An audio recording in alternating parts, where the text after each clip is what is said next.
Hey everyone, it's Strange Michael. This is gonna be a long video. On my way home from seeing The Flash, I decided, that I didn't know what to do. Did I want to do a spoiler review or a non-spoiler review?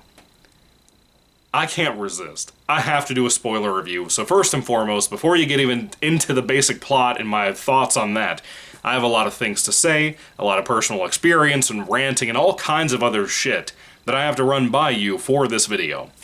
So if you haven't seen the movie, number one, you shouldn't.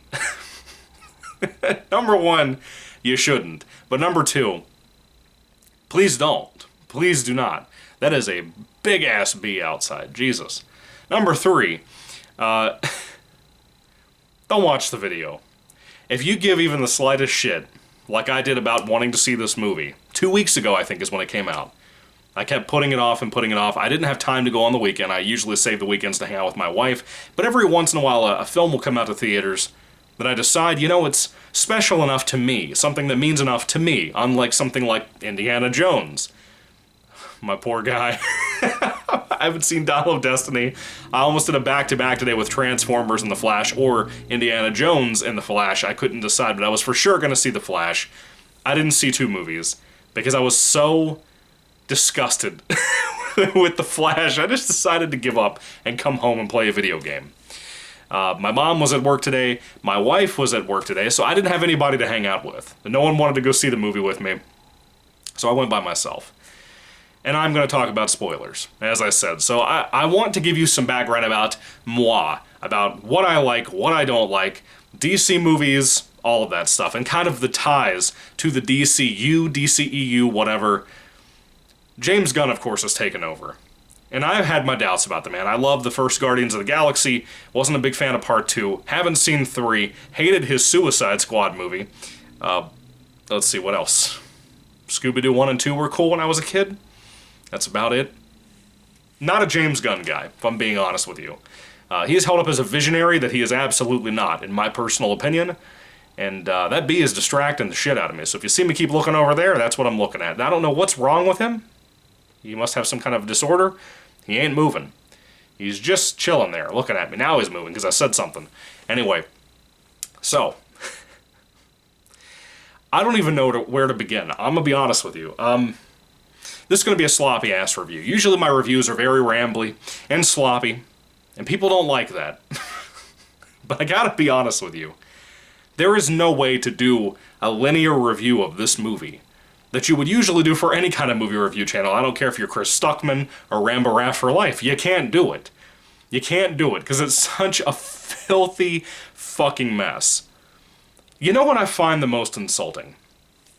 There are 3 movies that I love deeply, that I kind of consider myself, I consider these to be my new trilogy of movies that have been around since COVID happened in 2020.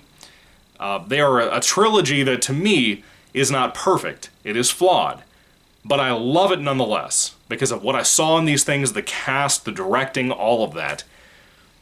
And that is something that precursed The Flash and the current DCU, I guess before. I guess Aquaman 2 is going to be the final movie, right? For like the Snyderverse type of thing.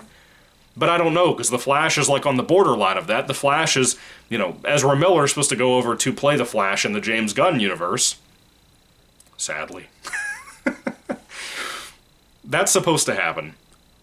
But there's a lot of shit that changed, especially by the end of this movie, that are no longer the Snyderverse stuff that are carrying over to the James Gunn stuff, like Gal Gadot, for example, Henry Cavill. They've announced that they are not going to be any more Superman, Wonder Woman. They're not going to be that anymore, which is a horrible decision. I don't care how old they are. Whatever Gunn seems to think is fucking confusing, it's a bad idea, in my personal opinion, because they are both the embodiments of their roles. I think that Gal Gadot is the best Wonder Woman to ever exist.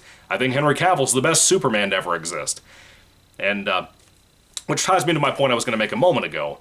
Gunn has fucked us. And if I'm being honest with you, the DCU hasn't been the same for a long time. I like some other films in the series, cinematic universe, whatever you want to call it. I haven't seen, like, Shazam 2, but I love the first Shazam. But the films that I loved the most, that are my trilogy, to me they are secluded to one story amongst these 3 movies. They are these three: Man of Steel, BVS Ultimate Edition or Ultimate Cut, whatever, and Zack Snyder's Justice League. Not the Joss Whedon movie, the OG Zack Snyder film that came out in 2020 on streaming and HBO. These three movies, to me, are the epitome of Batman, Superman, Wonder Woman, and the Justice League. These are what I will always contend is the best version of these characters when it comes to cinematic movies. Now, we have some animated films that I like of different characters. We have shows that I like of different characters, like Batman the Animated Series, Superman the Animated Series. There ain't much, but I do love quite a bit of them. And when it comes to live action, these are what I go to. I have watched these movies so many times since they came out. Man of Steel, I think, is the best Superman movie ever made. I do not give a fuck what you Christopher Reeves, adorationist, fanboys, whatever you want to call yourselves. Fuck you. I don't know what you guys are seeing aside from nostalgia, but to me, Henry Cavill is Superman. Man of Steel is the best Superman movie. And then you have Batman vs. Superman, which has flaws like Jesse Eisenberg's casting and Ezra Miller's casting as the Flash, which was more of like the beginning there and then like carried over to Justice League, whatever. But I love that movie. I think it's a badass movie, and Ben Affleck, to me, I doubted the man back in 2013. I remember working at Walmart on third shift and seeing the announcement all over the internet and the reactions and everything, going along with those reactions myself on my own channel at the time, making fun of Ben Affleck, making fun of him playing Batman. And yet he came out like a fucking Heath Ledger Joker and proved that I was wrong, that I was dead wrong. I didn't know what the fuck I was talking about. He is my favorite Batman in film. He just is. And then you have the Justice League Snyder Cut film, which was Warner's way of working with Zack Snyder after the death of his daughter when he had to leave the theatrical version that was released with Joss Whedon. It was a 4-hour-long movie. It's kind of unfair to do that, but people don't seem to remember it was going to be 2 movies, like split down the middle, 2 hours apiece, which would have been great. I don't know how much people would have loved it, because you had this whole kind of almost like the console wars amongst PlayStation and Xbox and Nintendo and all of that back in the day. It's not really a thing now. I mean, it could be with Starfield, but you know what I mean. Where people fought and bitched and argued forever about all of these different things. About what was better, Marvel or DC in this case, this war that I'm referring to. And to me, I love old Marvel, like the first few phases, first 2, whatever. What are we in now? Phase 4, Phase 5, I think is what they said they're in. And everything I've seen I've hated, except for Spider-Man No Way Home, which I have right here, which The Flash is basically trying its own desperation to be like, which was a horrible, sad shame. I'll get to that in a moment. But these 3 movies, the completion of Snyder's Justice League, capped off for me a trilogy that I think is pretty much close to perfect. Not perfect, but it's close to perfect. It's like when I saw the Matrix films for the first time, before Resurrections. Years before Resurrections. Back in 2013 is when I saw those films for the first time. Matter of fact, when I was working at Walmart. Not too long after the Ben Affleck announcement. And I watched them and I loved all 3. The third one's a little wonky, but I love 1 and 2. I think they're good. I don't know what everybody hates about them. It doesn't make any sense. It's the same thing I bitched about with Batman vs. Superman and Man of Steel. People were unfairly, like they played ignorant. Like I see a lot of people do politically and everything else now, where they play ignorance to try to pretend like you don't have a point in your discussion with them. Same thing with Man of Steel. Same thing with BVS. They're not perfect. Well, BVS I don't think is perfect. Man of Steel I think is a perfect movie. I love it. I think it's amazing. It gets unfair hate, and it always has. Probably always will. But people had to pick Marvel over DC because of shit that Man of Steel chose to do for its story, for people who don't even give a fuck about Superman, who tried to pretend and tell you all over the internet what Superman would or would not do at the end of the movie. Shut the fuck up. Stop. Just stop. You're embarrassing yourself. I feel second-hand embarrassment for you. Shut the fuck up. Just stop. But Justice League, the Zack Snyder cut, was the completion of my trilogy, the one that I watch all of the time, as a more recent movie trilogy that I actually love quite a bit. When I watch these movies constantly, I feel like my friends who, for example, I have a friend who loves every single Star Wars movie. And he watches them all. When he marathons them, he watches all of them back to back. How the fuck you could sit through Last Jedi and Solo again after one viewing is a hard thing for me to swallow. That's his thing, though. I have another friend who considers The Lord of the Rings, not The Hobbit, but The Lord of the Rings, his favorite thing ever, and he watches all of them that are like 3 hours, 4 hours a piece, back to back to back. He'll take a whole weekend and watch them together, maybe in one day sometimes. That's how I feel about this series, this trilogy, that I just have come to the point that these are the only ones that exist for me. The Flash is not attached to this. The shitty Aquaman is not attached to this. Not Jason Momoa. I like him in Justice League. I like when Snyder has him there to rein him in. I do not like the first James Wan film. I'm probably not going to like the second movie. Has nothing to do with Amber Heard. She's a piece of shit, but you know what I mean. It has nothing to do with any of that stuff. I just don't like the movie. I like Shazam, but it really doesn't have anything to do with these. Haven't seen 2, plan on it, can't wait to see it at some point. Wonder Woman in 1984, I think both suck ass. I don't know what the fuck people are talking about, aside from feminism blinding them, instead of having a good movie. Yeah, Gal Gadot is great, I agree. I agree, Gal Gadot is Wonder Woman for me. She's the best Wonder Woman I've ever experienced, aside from the animated Justice League cartoon. I agree, 100% with you guys. But that movie ain't fucking good. And 1984 is even worse. But these movies here, I love them deeply. I really do. I don't look forward to like the Blue Beetle movie. It looks like shit to me too. You got George Lopez in there. Who fucking wants George Lopez in a superhero movie? I don't know, but that is like my trilogy. You have 4 hours of Justice League, you have 2 for Man of Steel, and 3 for BVS. Let's see, that's 9 hours of movies, and I love them. I could watch them over and over and over again. I already have some of my favorite movies of all time. And then, like I said, with Marvel's newest phases, I've hated pretty much everything I saw, whether it be Doctor Strange, Multiverse of Madness, whether it be anything I saw of She-Hulk, which I did not have Disney Plus, but anything I saw clip-wise, I immediately was like, I'm not fucking watching that. I have no excitement for the Captain America remake, reboot, whatever you want to call this shit, with Sam taking over.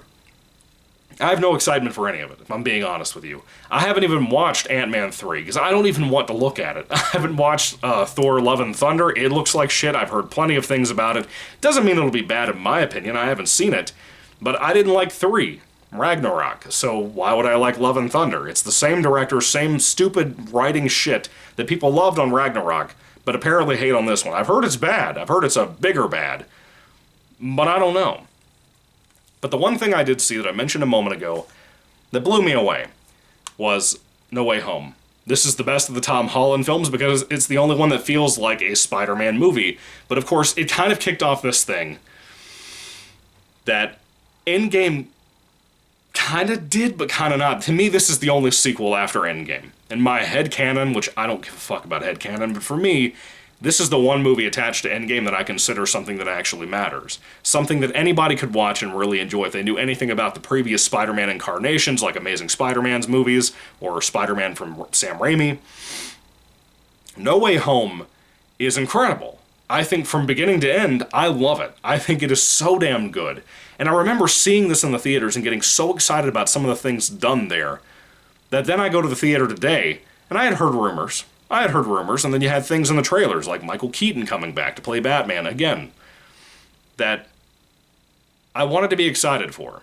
But the things I was seeing, it looked like shit. It looked like a knockoff wannabe of this, which a lot of people give that dumbass decision of, oh, DC wants to be like Marvel. Shut the fuck up. No, they didn't. Snyderverse proved that. That's what I loved about those movies. They were dark, they were interesting, they had character emotions, they had epic scenes that you've never gotten really with Marvel. As much as I love a lot of older Marvel, you didn't get that. Not really. I got it in like Civil War, I got it in Endgame, I got it in Infinity War. Didn't get it in a lot of other movies. But No Way Home had a ton of that. It had so much fan service, which in my opinion is a good thing. A lot of asshats from Twitter consider that to be a bad thing. Fuck you. No Way Home is incredible. I love it. And The Flash wanted to be this movie. WB, James Gunn, wanted this movie to be No Way Home. And it's the worst knockoff I've ever seen since The Incredible Bulk. I feel sad. Like, I actually kind of feel sick. I don't know if it was the buttery-ass popcorn or what, but I just feel sad. Because my biggest reason for wanting to go see this is not because of Ezra Miller, obviously. He's a piece of shit. It was Michael Keaton, who I love, and I loved both of his Batman films. I think Returns is even better than the original '89. And then you had Ben Affleck, who I knew he said in press interviews he was going to be in it for like 5 minutes, and he was. But I still loved him. I was still excited to see him. He is my favorite Batman, Michael Keaton being right there up there with him. And I want to be there to support both of them. And like I said, I even have a Blu-ray and a DVD here of Batman Returns and Batman '89, because I love Michael Keaton's Batman. I think he's a great actor. But to know that he was going to be in this was probably one of the worst things that they should have ever shown for the trailers for this movie. They went ahead and revealed that he was going to be in here, as well as for the Batgirl movie, which I think he was supposed to appear in before this came out. I think that was supposed to be released, of course, obviously it wasn't. And then after seeing this movie, I feel so bad for this guy. I feel so bad for Michael Keaton. I feel bad for other people that I'll talk about in a little while. This is going to be a lengthy review. I'm just going to accept it. I'm probably already like 20 minutes into it, but I don't even know where to start. I'm just so dumbfounded with the direction that Warner is taking and that James Gunn is taking. Why the fuck did he look at this and say, this is the one that we need to save of all the projects? If Batgirl didn't get saved, I mean, I know there was way more money dumped into this than that, but like if Batgirl didn't get saved with how fucking bad that looked, all of the costume pictures and stuff that looked like shit, the diversity casting, it looked like fucking garbage. Brendan Fraser was about to have his career ruined all over again after how good he was in The Whale. He doesn't realize how lucky he got. I realize Brendan Fraser, I love him. He does not know how fucking lucky he got, because that would have killed his career again. And it's sad. It's true, but it's sad. This movie, I'm like disgusted. I know I said that a moment ago, but I'm actually kind of like a little pissy about it. Because I went to see this for Ben Affleck. I went to see this for Michael Keaton. And what they did to fuck both of them over was embarrassing. I mean, truly, like, embarrassing. All right, so where can I even start? Let me cover one more ground here. DC is going in this weird way of saving shit like this, abandoning Batgirl. It's canceled. It's not coming out, which is good. Thank God. For Brendan Fraser's sake, thank God. But then you have the Robert Pattinson Batman movie that's now getting a sequel called Batman Part 2, or The Batman Part 2, in a very Godfather way. I wanted to love that movie. I went into it. I love Robert Pattinson. I knew he would do good in that role, and he did. I think he's a good Batman. Is he a Kevin Conroy? No. Is he a Ben Affleck? No. Do I like the costume? Yeah, it's very much like the Dark Knight costume. I like it. It's good.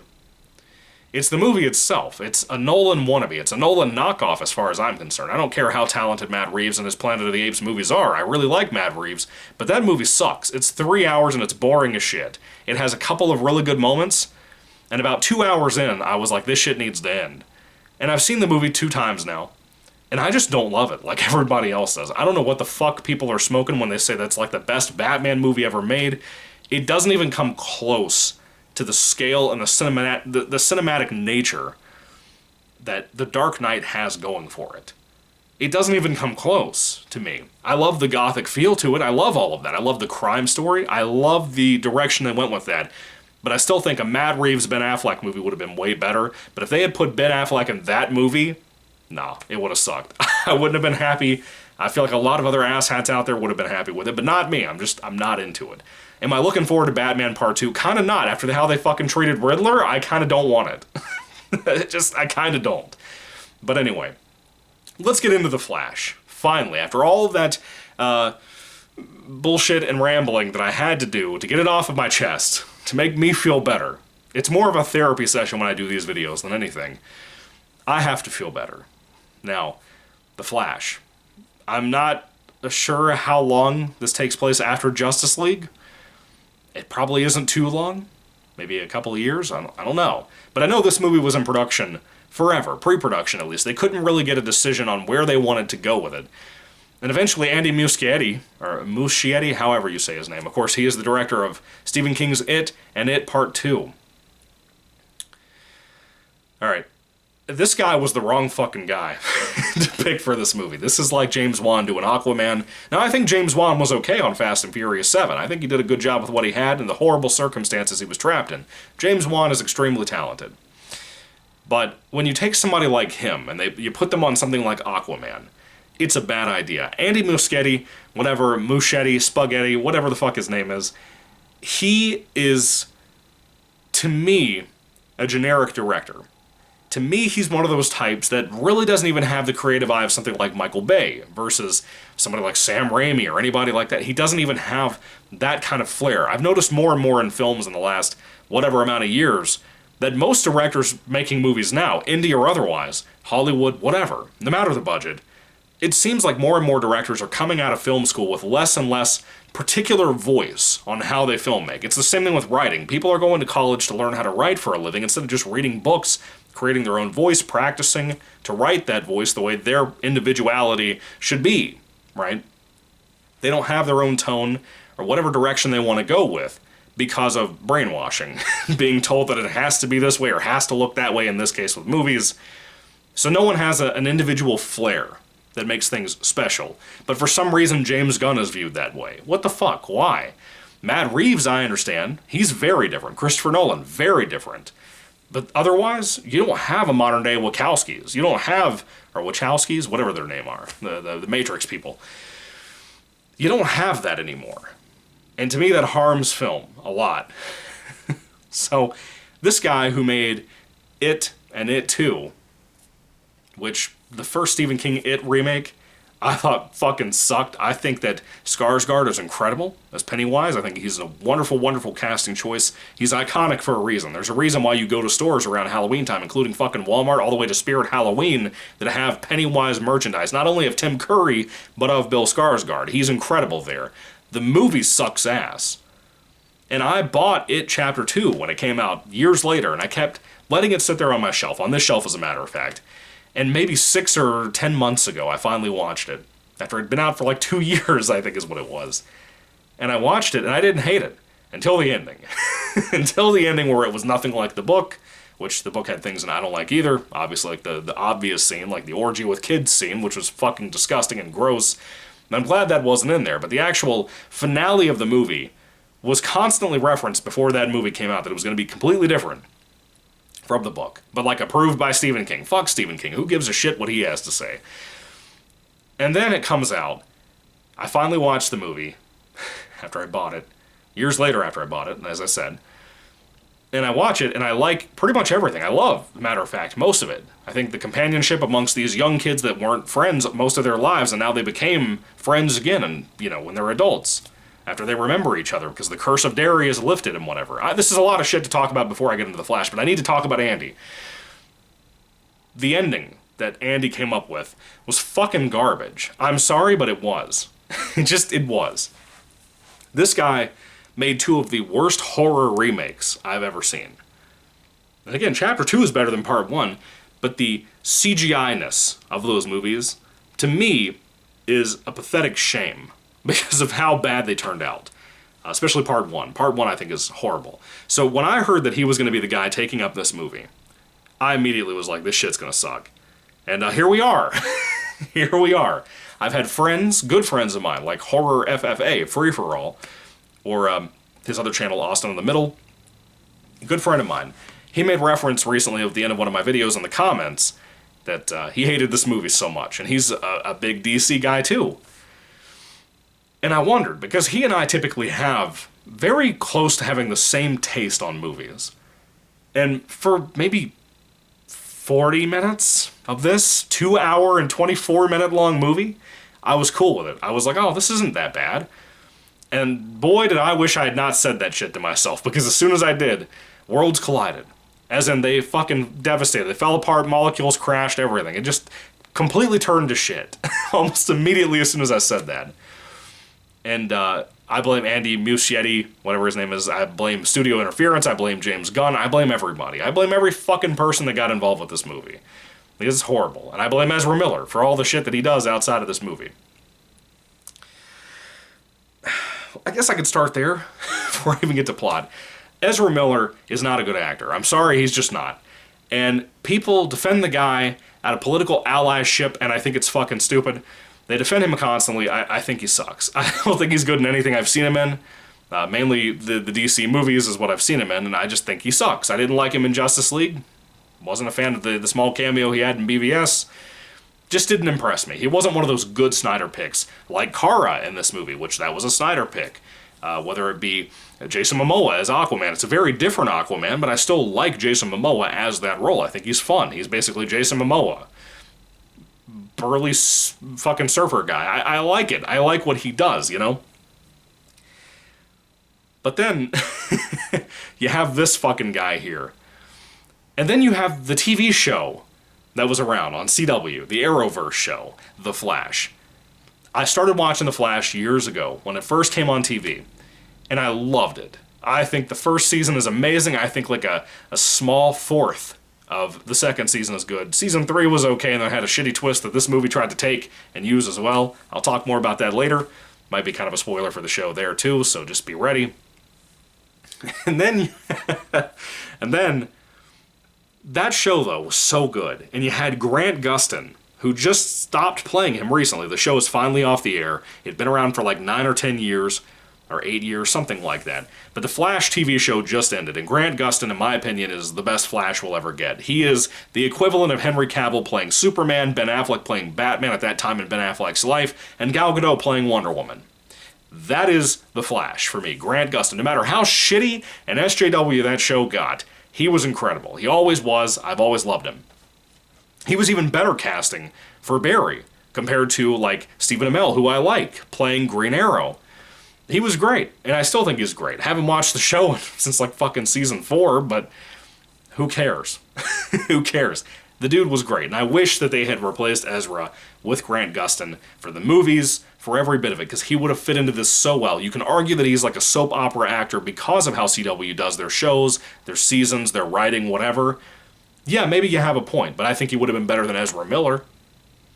Ezra Miller looks like a weirdo Calvin Klein model that they just put in this. He's the most oddly metrosexual man I've ever seen in my life.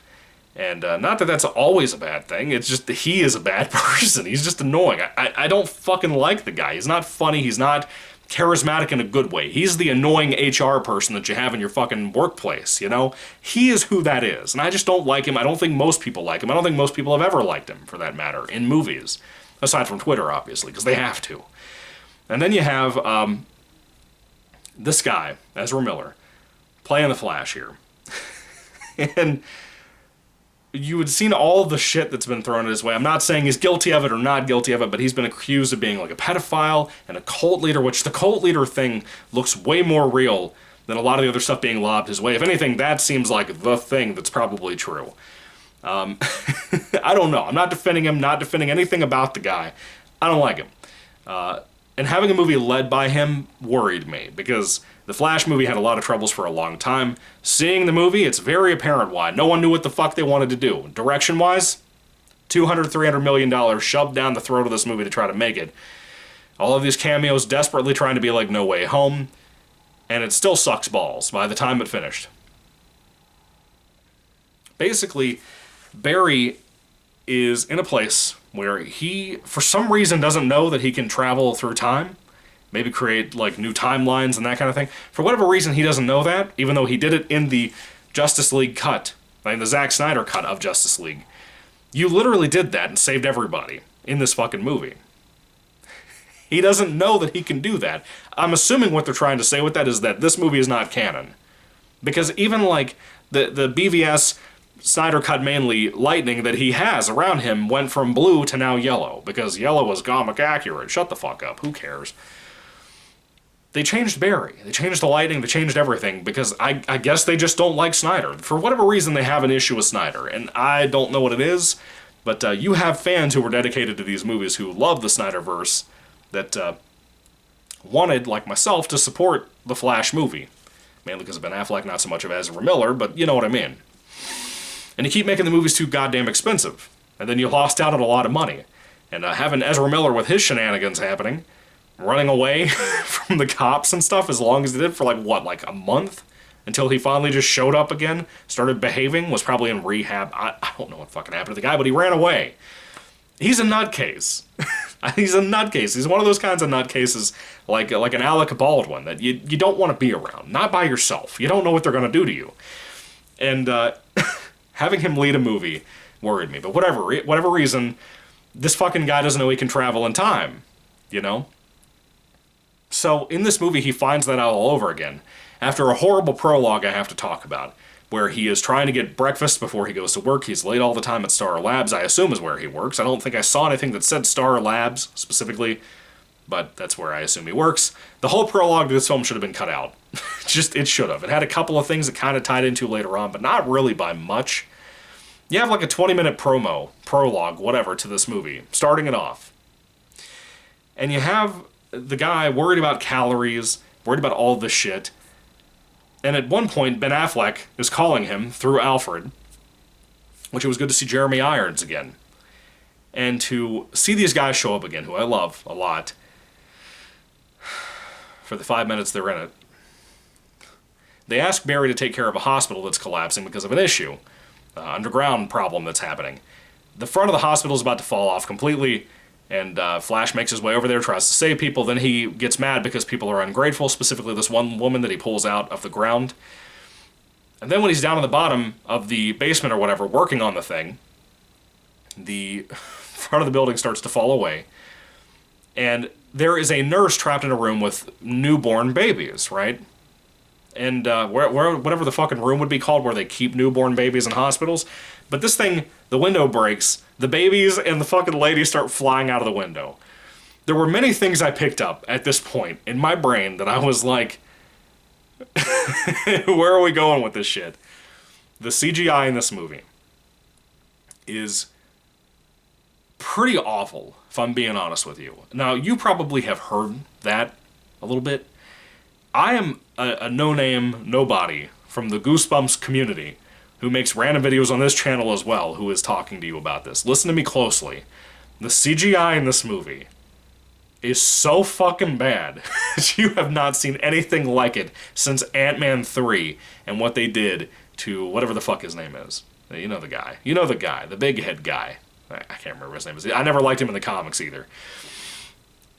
The CGI babies falling out of this building had me laughing so fucking hard in the theaters, to the point where I could not breathe because of how bad it was, how embarrassingly awful it was. The nurse is screaming. Of course, they go on to stop in the middle of the air while they're falling because the Flash has to save them. But let me tell you about how bad CGI is used with bad logic that makes no fucking sense for the situation happening. I would argue most of this movie, like a good 40% of the film was probably reshot, if I had to bet money on it. I was keeping updates with it as it came out. And I bet you money, as it was being made, that 40% of this movie was reshot, including the Ben Affleck stuff, the Jeremy Irons stuff at the end. I'll bet you money that it was reshot constantly. Now, this is the thing. He goes to save the babies, right? That's cool. I like babies. Let's save them. He goes to save babies. There's like 10 of them.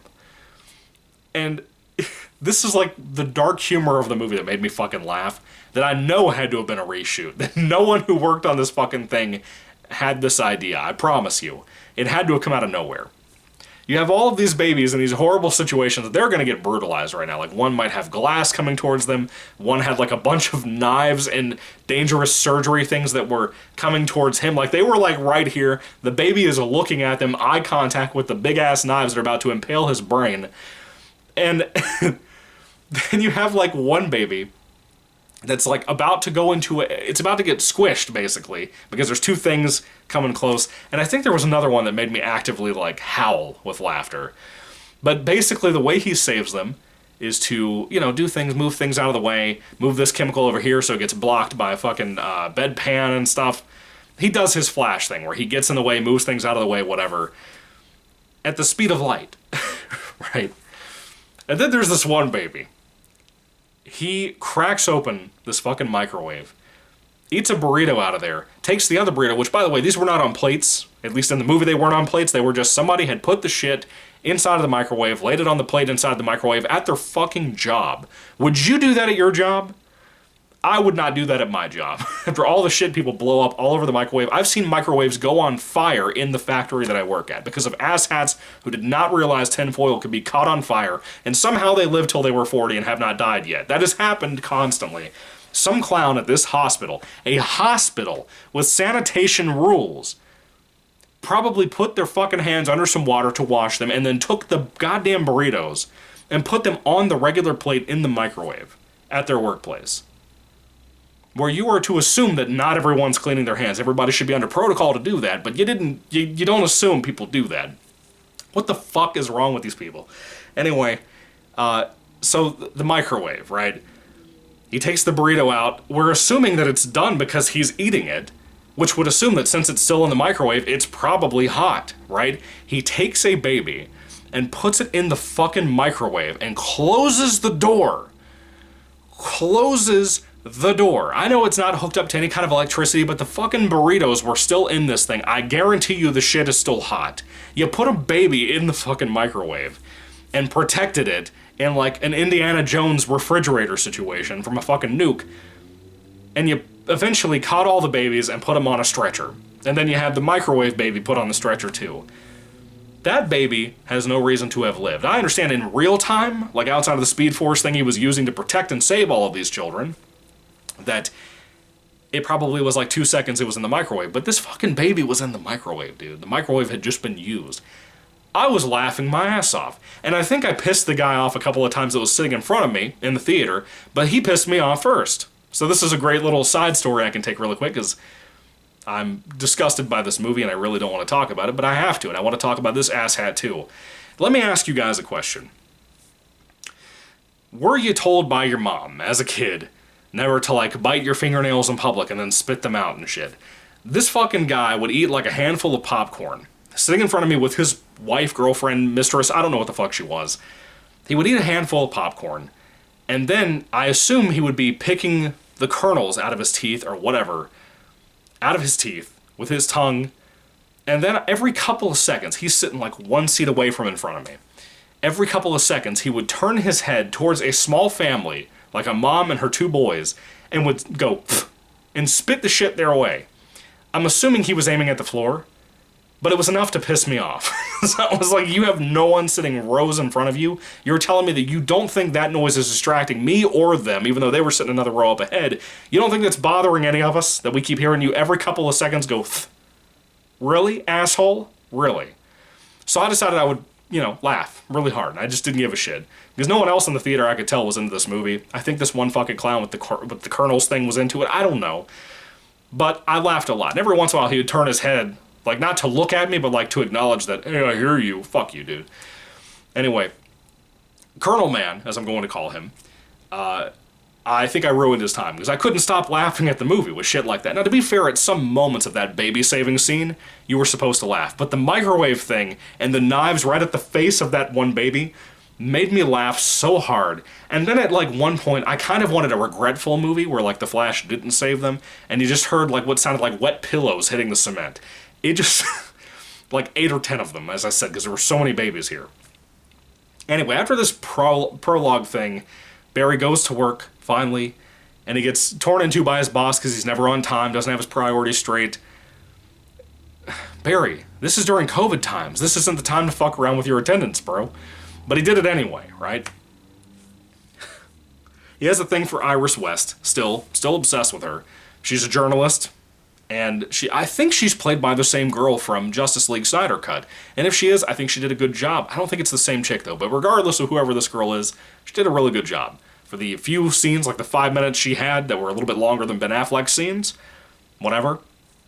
But in the meantime, the reason Ben Affleck sent Flash to go save people at this hospital is because he was busy doing another thing on the side. And we get to see him driving his Bat bike, which I could have sworn in the trailers of this movie that Batman driving that bike had a black costume and long ears, which I thought that we were about to get Mr. Christian Bale. And that did not fucking happen, which broke my heart, because I wanted Christian Bale to make some kind of appearance in here. He absolutely does not. Nor does anything from the Dark Knight reference. Or from the Batman with Robert Pattinson. There's no reference to either of them in here, which kind of surprised me. You have an Adam West throwback, you have all kinds of good throwbacks I'll talk about later, But not these two, which is interesting, because this is current, this isn't tied to the DCU. I know you fucking nerds push your glasses back up with one finger and shut the hell up in the comments, but I expected these. I could have sworn that this bike right here, which is clearly the reference that they're going for in this movie of the bike that Ben Affleck is driving, it's supposed to be like the Batpod. But I thought for sure in the trailers that was going to be Mr. Christian Bale, and it was not. He's not even in it at all. I don't fucking blame him. I don't blame him at all. So, Ben Affleck's costume has been changed at this current point. Dude. Dude. I love Ben Affleck's Batman. I love the Affleck costume. This costume right here that he wears. I know Ben Affleck was on steroids for this movie. All of us know it. It was not a natural transformation like Henry Cavill, especially with the speed. But this costume fucking rocks, man. I love it. The Dark Knight Returns look to it. It's great. I love it. But dude, in this movie, they decide to have a comic book reference, which would not surprise me if it's the same thing Joss Whedon did about having Superman's costume be red and blue in his version, but in the Zack Snyder cut we know that Superman's costume was black and silver, like it was when he came back to life in the comics.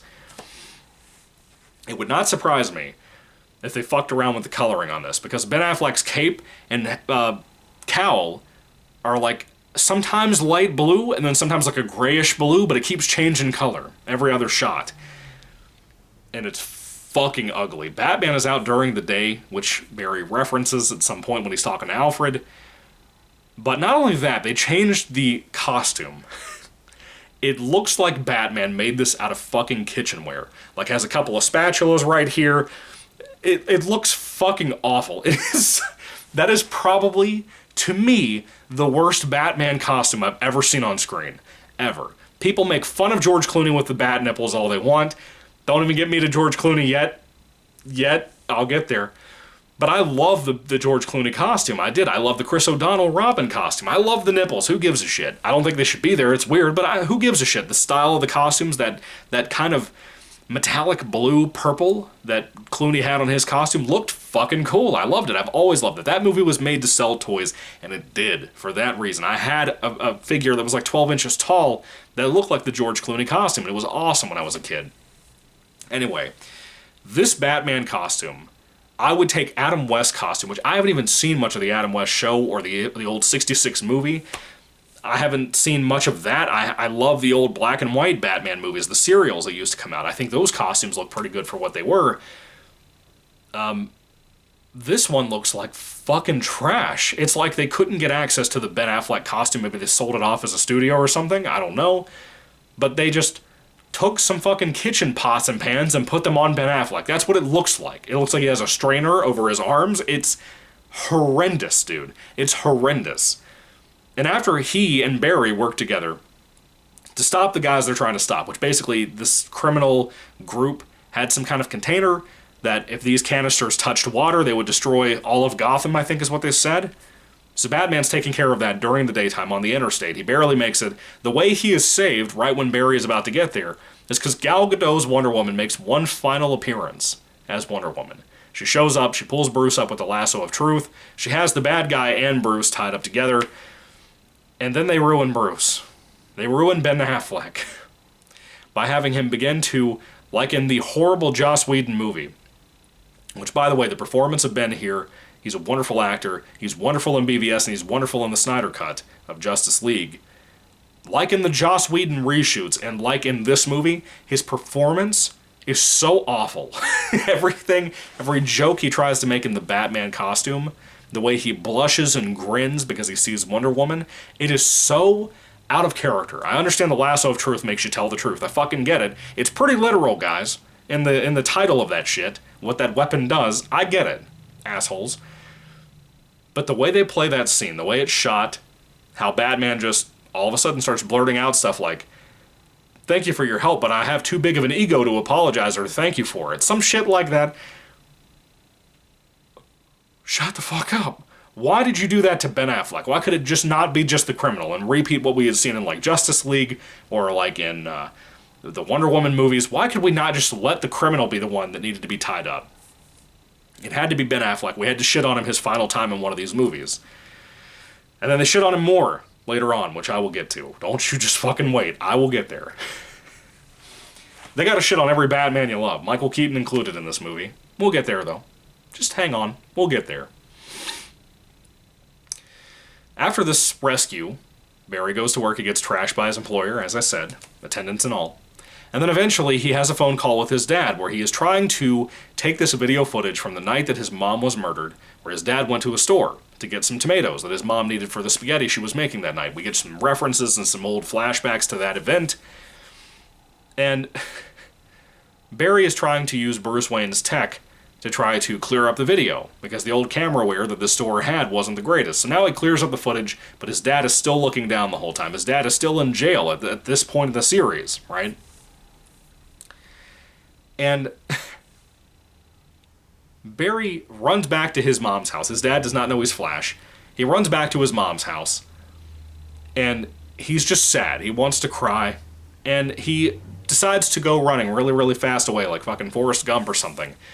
And as he does it, as he runs away, crying like a baby over his murdered mother, which is sad, don't get me wrong, as he runs away, it's not a touching scene in the film, he eventually puts himself inside of a bubble that he eventually calls like the, what is it, the Chrome Dome or something? I don't remember what it's called, the Chrono Dome?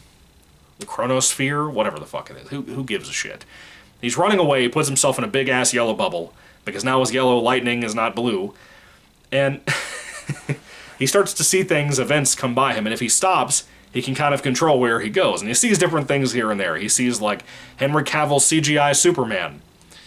This particular setting of the film, aside from the baby scene I talked about, is some of the worst CGI I've seen in the movie, too. It's every event that he passes through as he travels in space and time and whatever, in the Speed Force, whatever he's doing right now, all these different events show up, like his mom's murder, and it's CGI faces. And it looks like shit. And Andy Muschietti, whatever the fuck his name is, Andy Spaghetti, I'm just gonna call him that from now on. The guy keeps saying in all these interviews now, since this movie came out, he did not say this shit before the movie came out. He did not warn people, which proved the point of fact. It's a fucking excuse, it's not real. He keeps telling everybody in the audience, in all these interviews for the public and the press, that the bad CGI is intentional. And everybody agrees it looks like shit. It doesn't matter if you claim it's intentional, it still looks like shit. The Hulk CGI from 2003 on Ang Lee's movie doesn't look good anymore. Doesn't mean there's a fucking defense for it. It's just, it hasn't aged well. It was good at the time, it hasn't aged well. Just shut the fuck up. Stop saying it was intentional. Stop saying things like that. You sound like Disney. You sound like fucking Disney, dude. Anyway, so, this fucking guy. I'm losing my train of thought. I'm also thirsty. Let me take a taste of my drink so I can recoup my thoughts for a second. Oh, I know where I was. He travels into the past and to try to save his mom. And he puts a can of tomatoes in her cart at the shopping store when she was actually at the store. The same one that the day she was murdered, she had sent her husband off to, and he's accused of killing her. In case you guys didn't know that. About the Flash. A lot of people don't know about the Flash. This film assumes that you know a lot about the Flash, like why he has to eat so many calories, which was kind of just barely touched on in Justice League, and not by much. Whatever. Barry goes back in time. He puts a can of tomatoes in his mom's cart, and she does not get murdered. And then when he goes back to present day, when he travels again through space and time, he gets back to our time, I assume our time, and it's a whole different timeline. Like, he can't just call Bruce Wayne. He can't just, when he goes home, his mom is there, his dad is still there, he's not under arrest anymore. But things have changed. And apparently he didn't come to our modern day, he came to about the time when he was in college. And he ends up having dinner with his parents. She's making spaghetti, as a matter of fact, the mom is. And he has a nice little catch-up with his mom and his dad. And then he sees himself, as a teenage college student, walking across the street. Jesus Christ. He goes outside, he tackles himself, puts underwear over his fucking face to hide his identity, because he doesn't have his costume on at the time. Which, by the way, the costume in this film, yeah, it looks like a big-ass dodgeball, but I like it. It reminds me of the Amazing Spider-Man 1's costume, which is my personal favorite Spider-Man costume. From the movies, I mean. But the costume here for the Flash looks better than it ever has. I've never liked that piece of shit we had in BVS or in Snyder Cut, whatever. I hate that shit. I think it looks like garbage. I like this way more. This looks way, way, way cooler. It looks like a Flash costume. It even comes out of a ring, which is awesome. I love that. That's what it was in some of the comics my uncle had that was murdered, that I've had his comics for a while, and that was what I remember of Flash during like the 70s and 80s, of him having the costume stashed away in a ring, he'd shoot it out and change into it while he was running. That's pretty fucking cool. I was excited to see that again. He tries to beat up himself to prevent himself from ruining anything. He asks him, what's the day, what age are you, so on and so on. Finds out all these things. And this other version of himself is also played by Ezra Miller. Most of the time. In the shots where it is not, believe me, you will know. Because the weird-ass face not being attached to the body thing happens a lot in this movie. It is not Disney quality of, like, Carrie Fisher's Leia in Rogue One. It is not Peter Cushing from Rogue One. As fucked up as I think that was to do, with one person who was, I believe, dead at the time. No, she hadn't died yet when Rogue One came out. But Peter Cushing was dead for a long time, like a good 20, 25 years before that came out. Maybe 30, something like that. But it's weird to do that with dead people, and I'll talk more about that later on.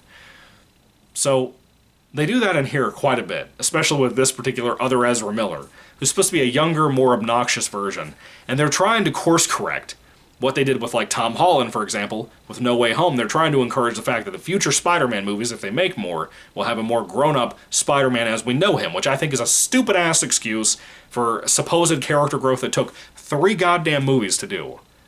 3 for Spider-Man.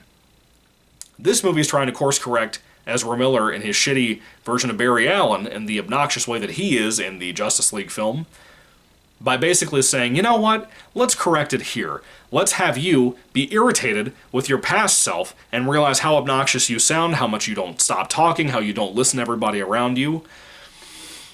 Why the fuck are we doing that here? Because this other Ezra Miller reminds me of Keanu Reeves in Bill and Ted. That's what he reminds me of. It's supposed to kind of be like that, even the surfer dude way of talking, the laughing, that kind of thing. It's... my nose itches really bad, Jesus.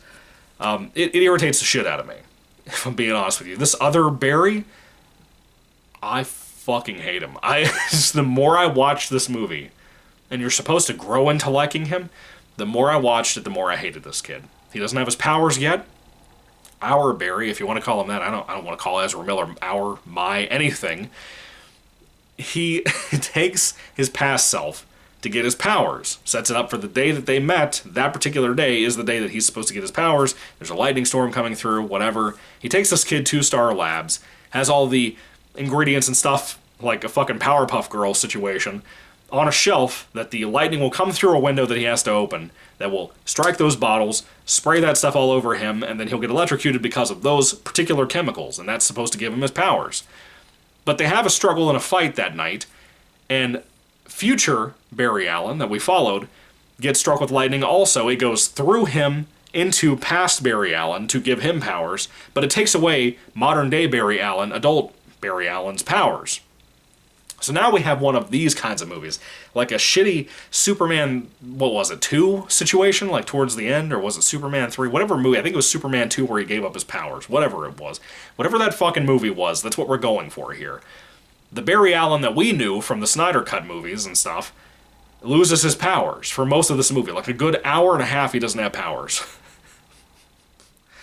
But then, which is why I'm convinced, by the way, that we have the prologue in this film with the baby saving thing in the hospital, because it's a reshoot, in my opinion, to have some kind of Flash action that we didn't really have much of until that moment. I'm convinced of that. He loses his powers. The other younger Flash has powers now. No costume, though, so he has to borrow older Barry's costume. I don't even know what to call these two asshats. I don't even know what to think of to call them. Anyway, so they have this whole thing going back and forth where the one is almost like an older brother character to the younger, more obnoxious one, and yet in conjoint, they're both fucking annoying, and I don't like either of them. Ezra Miller is not bad here in his performance, but as the skater, kid, early 2000s Pacific Rim poster on the wall, Barry Allen, the young one, he is fucking annoying. He's trying so hard to be a Bill and Ted Keanu Reeves. You're telling me this kid grew into the Barry that we knew from the past couple of movies? I don't believe that. I don't. I think it's bad writing. I think it was bad directing. I think it was a bad choice. I think that Ezra Miller was very involved with making this movie. We all knew that. We'd been hearing about this forever, how he really considered this a passion project and wanted to bring it to life. This movie is filled with shit that seems like it would be his touch upon. Like something he put his hands on that he fucked with, and it just kept getting worse and worse, especially his improv joking, which is reined in a little bit more than what it was in like Justice League, you know? Especially the Whedon cut. It's a little bit less bad. But with those kinds of films, I think that humor and levity that he gave in both versions of Justice League weren't as bad as some of the shit I saw in here. You always had ADR off-screen moments of shit being said that I'm like, dude, you clearly didn't say that shit just now. Like, you clearly didn't say that day of either. Specifically when they get to Bruce Wayne's manor at one point, and they're like, oh, is this hell? You know, because it's ugly, it's torn up, it has cobwebs everywhere, it's a destroyed yard. Why? Why would you do this? So, eventually they decide to go find Barry Allen's friend named Bruce Wayne, who past Barry Allen does not know that Bruce Wayne is Batman. No one does, you know? So they go there, and it's the same house that Ben Affleck lived in Batman vs. Superman. Same one that he fought and killed Superman in, or tried to kill Superman in. Amy Adams hid a spear somewhere in that house at one point, and then went back and almost drowned trying to get it. Yeah, that house. You want to know who lives there? Michael Keaton. The idea of this film, explained by Michael Keaton, mind you, with fucking spaghetti noodles. Yes, he explains the new timeline shit to Barry Allen, who is a scientist, mind you. He explains this shit to Barry Allen with spaghetti noodles, uncooked and cooked, mind you. They come into his house, he has music hanging up and stuff, he's wearing flip-flops, he looks like the Big Lebowski. Long hair, big old beard, all kinds of shit. He looks like a hermit, and Alfred's been dead, which I thought was a nice tribute, in a weird way, to Michael Gough, who had died, who played Alfred in the original 4 movies. That was kind of cool. I didn't hate that. Because I love Michael Gough. I wish we had a picture of him, though, because I love Michael Gough. He was a good Alfred. He was a good man. Good actor for horror, if you happen to be a big horror fan like myself. But they didn't replace him, which I thought was nice, because, of course, Michael Keaton, this Bruce Wayne, is a lot older. Got to be in, like, his 60s or 70s at this point. And they play that up a little bit, you know? But he's been a hermit all of this time. He basically went all Luke Skywalker, and then this film treated him like fucking Luke Skywalker in Last Jedi. For many a reason I'll talk about later. They basically say, okay, we need you, Bruce. I don't know who you are, you don't know me, but I need you. And I'm assuming the way they put it in this movie, because I can't really get a good read on it, did this Michael Keaton Bruce Wayne, he had seen some strange things with the Penguin and Catwoman. Gotham is so protected now, and such a good city and improved city, that he just stopped being Batman. Your parents are still dead, dude. You were Batman because of your parents dying. What the fuck are you doing? He stopped being Batman because the crime rate had decreased. It had not gone away, mind you. He just saw a decrease. He decided to retire. This was supposed to be a setup at some point, I think, for what was supposed to eventually be the Batman Beyond movie that has been talked about for like 15 years. That would have been great, especially if it had been back in the day when we had Will Friedle, who I love. He played Terry McGinnis. He was Eric on Boy Meets World. But he was the voice of Terry back in the day on the cartoon. Can you imagine what a Michael Keaton, Will Friedle, Batman Beyond movie would have been? Can you imagine that? We will never get that shit. I'm so fucking sick of multiverse shit, by the way. I don't think I said that enough. Between No Way Home and then another Spider-Man movie, Into the Spider-Verse, Across the Spider-Verse, all of these new ones. What the fuck? Stop doing this to me. Stop making multiverse movies. It's not a good idea. It was bad in every comic book between DC and Marvel that they decided to do this shit. No one can actually die because everyone's alive in another time frame. Anyway, let me get back to Michael Keaton explaining the pasta noodles timeline shit. He took 2 regular, not cooked at the moment noodles, and took one and kind of curled it off to the side and said, hey, is this what you're thinking of movies and stuff showed you, like Back to the Future, which they talk about all the time in this movie. I'll talk about that in a moment, too.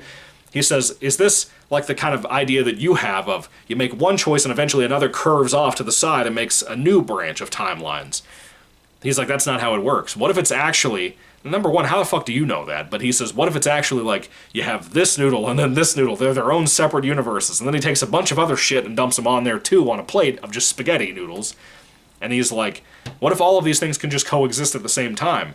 What if it's like certain events that have to happen? Like, for example, people dying. That has to be an event that happens, as well as other things, like when Superman landed on Earth. Maybe there are certain events that we just could never change, that are just eternal choices that will always happen. If everything has a different possibility, then how the fuck is that possible?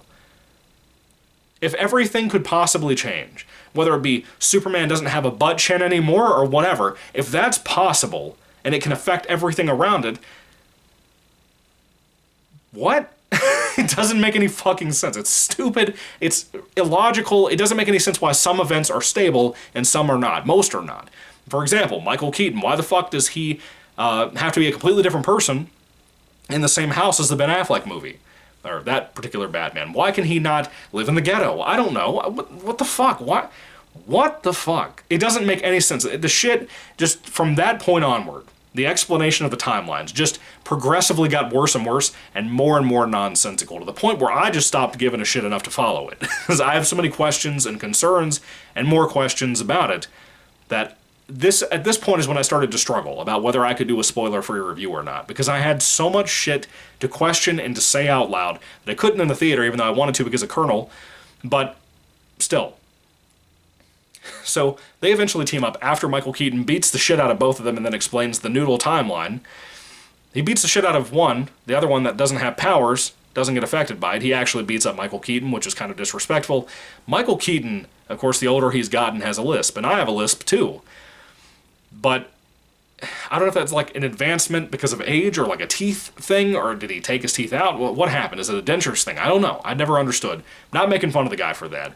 But there were a lot of moments that I think could have been way more impactful and really landed better if the poor guy just didn't have that lisp. And I'm not making fun of him. I'm dead serious when I say this, that I think it ruined some moments in the movie. But not only that, even the way his Batman walks, yes, with kind of a newer, updated costume from the old Tim Burton movies, even the way he walks is just old. Just so old. And that's not his fault either. I'm not making fun of him either. But the last thing I'd want to do if I was a fucking superhero, no matter how competent they try to show Batman in this movie, the last thing I would want is bow-legged Batman that's like 80 years old, that is wobbling all over the place, just concerned about lunch at K&W and where to play chess at in the goddamn park. I don't want to deal with that. I don't think that's who I would want on my team. I don't care what his experience was. I don't care that he may or may not be sharp. As far as I'm concerned, he looked like the fucking Big Lebowski, tucked away in his home like a hermit, like Luke Skywalker on a fucking Irish island. What the fuck? What were they thinking with this stuff? What were they thinking? Anyway, he's still rich. He doesn't have an Alfred because he's dead. Because Michael Goh is dead. And he teams up with these guys. And for no reason at all, just decides to go along with helping them. Just decides to go with them. Because they seem like some nice old boys, you know, that he just decides to go with them. And help them out on trying to recover Superman. Which they found out at some point that he's probably hidden in Russia, based on looking at the Batcave, which they were not invited to go do, but they did it fucking anyway? Why does this Bruce Wayne have the same name as the other Ben Affleck Bruce Wayne, but not the same personality traits, same age, nothing? I understand we're talking about different events can be stable and some can't, most can't. I understand, but he literally just lets them go into the fucking Batcave. They go through a sewer grate outside, but they still are able to get in there. You can't tell me the guy doesn't know. He does know. He even has a camera on his computer that Ezra Miller talks to him with at some fucking point. He knew. And he just let him do it. Maybe he's too old to care. Maybe that's what they were going for, but they never said it. They never implied it. Nothing. It's just bad writing constantly. But anyway, I'm getting more and more angry as I talk about this shitty movie. Jesus. The other two Flashes go down to the basement and try to look on the computer to find out when Superman's ship had landed on Earth. When was Kal-El able to get here? They're pretty sure they have a general idea. And as the older Barry Allen does some research on the Bat computer, he finds one that seems pretty interesting. And he, his other Flash counterpart, whatever, and Batman team up to go save this person, this Superman, who ends up being Supergirl. That is Kara. And I want to bring up this young girl's name who played this character, because I thought she was really good in the movie for what she had to do, what she was given as a script and a director, which both sucked ass. She did her best, and the costume looked fucking wonderful. I love it. It's just as good as the Henry Cavill costume. What is her name? Sasha Cale. Sasha Cale killed it. She was so good as Kara, what is her name? Zor-El. Yeah, Kara Zor-El, Supergirl. She was super good, dude. Did I just really say that? I think I did just say that. I think I'm going to ignore that and just keep going. Miss Sasha Cale was one of the Snyder picks. He wanted her to play this character. He had designed a costume, I believe, at some point. I think he even filmed some shots of her for, like, Justice League back in the day, but I don't think it ever appeared, or she ever appeared, in that movie, his final cut, with the HBO release. But she was his pick. And, dude, he has his bad picks like Ezra Miller, maybe Jason Momoa, depending on whether you're a big Aquaman fan. I think the style they went for Aquaman was a good idea for the Snyder cuts of BVS and for Justice League. But Ezra Miller was a bad pick. This girl is another good pick. Just like Jason Momoa, in my opinion. Just like Ben Affleck. Just like Gal Gadot. All of that stuff were Zack Snyder picks. Just like, what's his face? God, what was his name? The guy that played Cyborg. I keep forgetting about Cyborg. Really good picks. Ray Fisher, I think is his name. A weirdo in real life, but really good actor. Really enjoyed him as Cyborg. Zack Snyder picked out a great team. Aside from Ezra Miller, he picked out a great cast, and I understood what he wanted to go for. And I think they all really land their roles, except for Ezra Miller, who was just not able to do comedic timing and stuff. To be fair, he's kind of better at it here sometimes, but most of the time the improv shit is worse. Sometimes it's not. I don't really know how to describe it. But they rescue Kara from this Russian facility, and of course where she has not been in the sun, kind of like in Dark Knight Returns when Superman gets nuked in the comic, she is kind of scrawny, she hasn't seen the sun in years, I assume. Like, she's about to die. Like, she's pretty gross, she's very skinny and whatever. They get her out of there, they take her after a big explosion that Michael Keaton uses to launch an elevator up into the air so they can get out of this place. They land on top of the facility, you've probably seen some of this in the trailer, and Kara begins to be revived because of the sunlight that is hitting her skin, that is able to give Superman his powers, it gives Supergirl her powers. The costume looks incredible once she gets it and puts it on later on. We don't know where Superman is, or if Batman ever even knew about a Superman. The way it seems, he doesn't, according to the writing in the film when they all met in the Batcave. It seems like he doesn't even know a Superman exists, which is weird because I don't understand Batman in this film. I don't understand Bruce Wayne in this movie. Let me ask you a question. Is the Val Kilmer Batman and the George Clooney Batman the same Batman as Michael Keaton? Because I was under the impression for a very long time, because of the style of Batmobiles, the style of movies, no matter whether they're talking about the Tim Burton films or the Joel Schumacher movies, I was under the impression they are all the same Bruce Wayne. Just different actors. Because Forever was supposed to be the new Batman 3. They didn't make the Tim Burton Batman 3. I was under the impression that George Clooney, Val Kilmer, and Michael Keaton were the same Batman. I was under the impression that going into this movie, that Michael Keaton would be the embodiment of all three of those Batman used about amongst 4 movies to represent those old-time Batman movies. Maybe to even be a reference for Adam West. I thought that's what we were doing here. But mainly at least that particular Batman for those 4 films in the 80s and 90s. I'm confused, especially by the ending of the film that I'll talk about in a little bit. Just please give me time. I have to get everything out there. Apparently that is not the case. Apparently that is not the case, because in Batman and Robin, if this Bruce Wayne is the same one as the George Clooney Batman, which apparently he is not, this movie retcons that shit. I don't understand why, but it is. Apparently, this Batman that I assume was the same Batman from Batman and Robin that said, when Robin said to George Clooney, I want a car. Chicks dig the car. Chicks dig the car. And Batman said, this is why Superman works alone. You remember that? Remember that cringy-ass line from the movie that has the Batman credit card? The movie that I loved growing up, that had all these cool toys and shit going on for it. Yeah, I loved Batman and Robin when I was a kid. I still think I enjoy it to a degree. I have my VHS tape sitting right here just to remind me. Oh, my goddamn elbow. That was not a funny bone hit. Ow, shit. Anyway, I have my VHS tape here for Batman and Robin. I also own it on DVD and Blu-ray because it's a movie that I grew up on and I loved. But in that movie, he says, this is why Superman works alone. You know, with his cool George Clooney suave voice and his awesome Batman costume and whatever. Apparently this Batman has never heard of Superman. Which is fine. Whatever. Retcon forever and Batman and Robin. See if I give a shit. But I'm confused. I'm very confused because of the ending of this movie.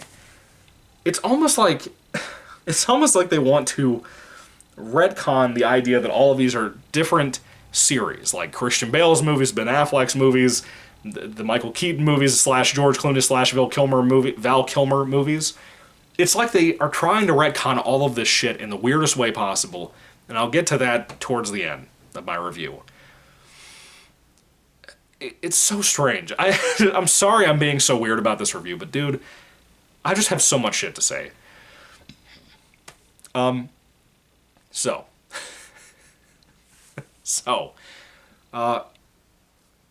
Kara comes to life. Batman's never seen Superman or Supergirl.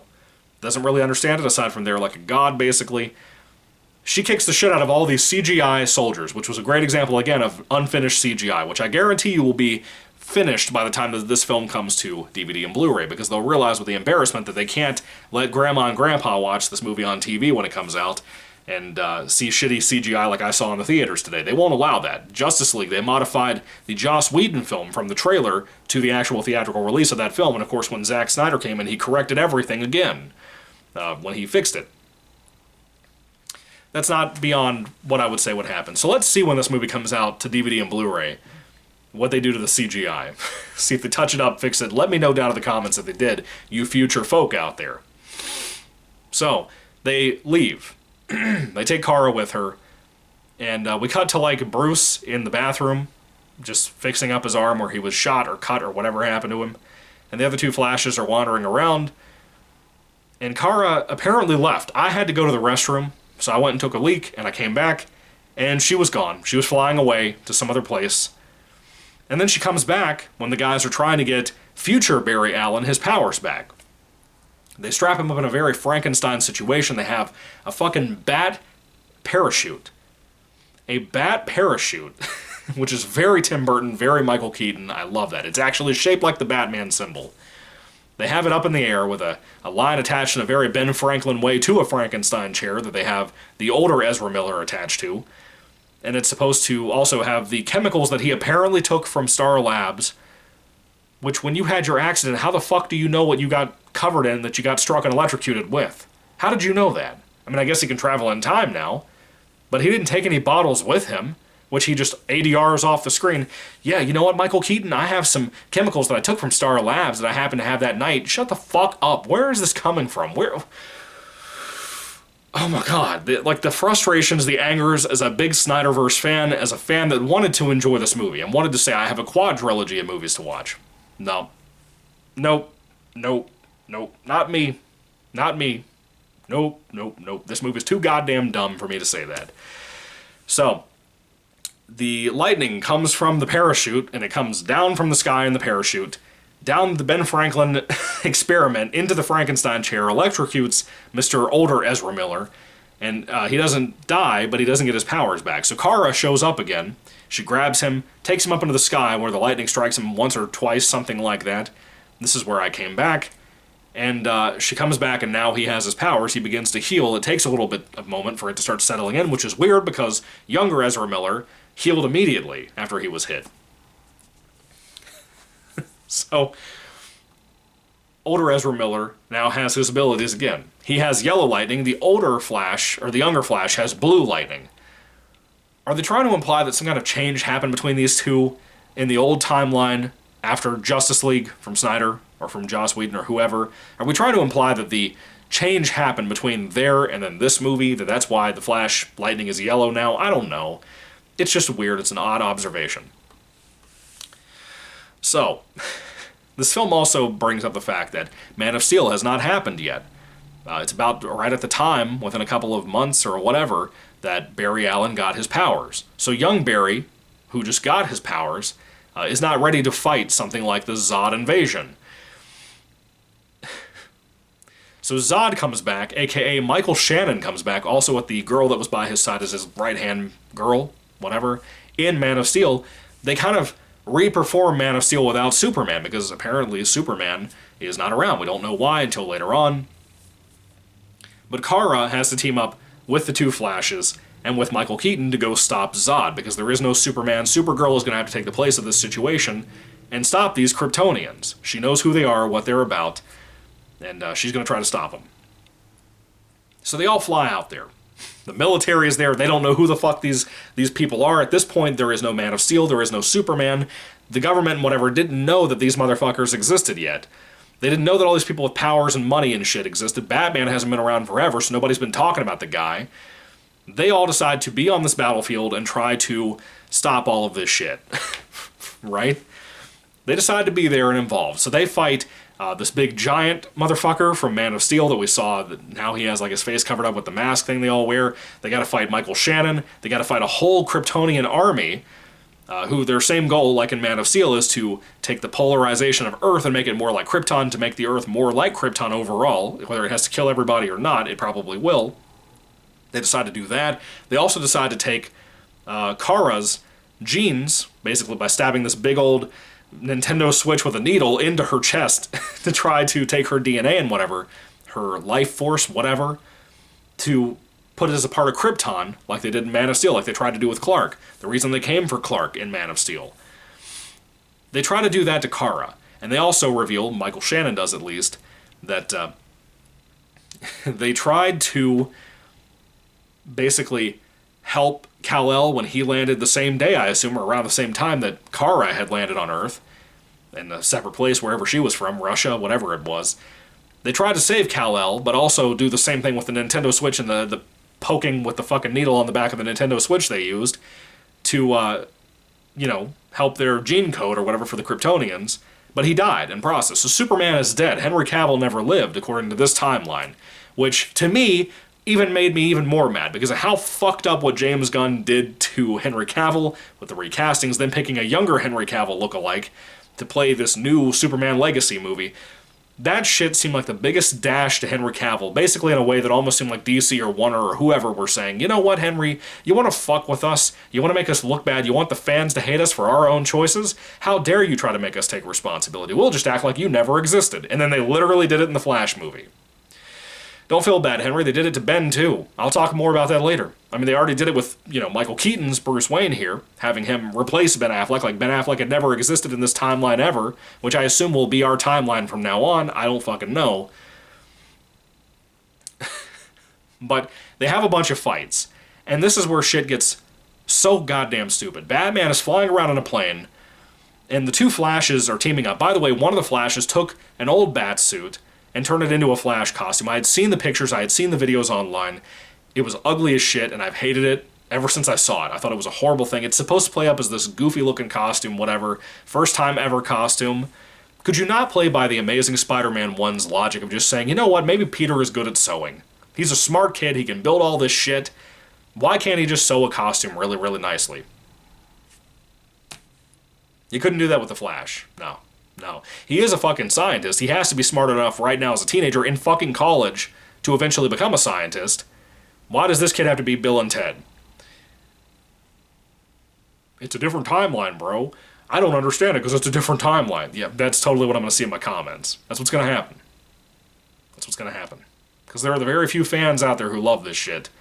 Who like anything. And I have very low standards on movies. Usually. I usually think most things are just kind of watchable. This movie was not, but a lot of the time I feel that way.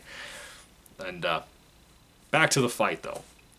Batman's flying around. The two Flashes team up to try to shoot lightning and shit and fight Kryptonians in the smaller parts of the army to try to start off the one Flash who's never been in a fight before off to a good start. They try to get them into a good groove. They do all this stuff. And then Kara gets stabbed with a Nintendo Switch fighting Michael Shannon, and she dies from a stab to the gut. With a needle on the back of a Nintendo Switch. She dies. What? I mean, technically, the first time she died, she got killed multiple times. She got stabbed in the back and then stabbed in the front, too, by the other needle. The needle was, not even an inch thick. Why the fuck did she die? She didn't bleed out. What the hell? Did they puncture her stomach? What the hell did they hit that she died that quick? Movie logic, bro. It's a children's film, bro. Even though there's a bunch of swearing in it, there's weird sexual references in the film constantly. I want to strangle you. If you're out there thinking that to me, and you were about to type that, I would like to strangle you, my friend. Anyway, she dies, and then Michael Keaton, at some point, something goes wrong with the plane. I think he got hit, or shot at, or a torpedo hit him, or something. And he decides to become a fucking kamikaze, all of a sudden. He decides he's just gonna crash his goddamn plane into the big Kryptonian ship to blow it up. He decides to kill himself to do that. Yeah. Yeah. Batman, the Michael Keaton Batman, who doesn't even feel like the Michael Keaton Batman from the old Tim Burton movies, just decided to kill himself. And he does it, and it doesn't work. That's the best part. He does it, and it doesn't fucking work. He doesn't stop anything. Kara's still dead. He's still dead. Well, immediately it clicked in my head, they're just going to reverse time, just like they did in Justice League. And they do. And then they do it again. And again and again. And again and again and again and again. And over again. And they just can't get it right. Kara keeps getting killed. Michael Keaton keeps getting killed. Shannon is not dying. It's just not happening. It's just... The only people dying are Michael Keaton and fucking Kara.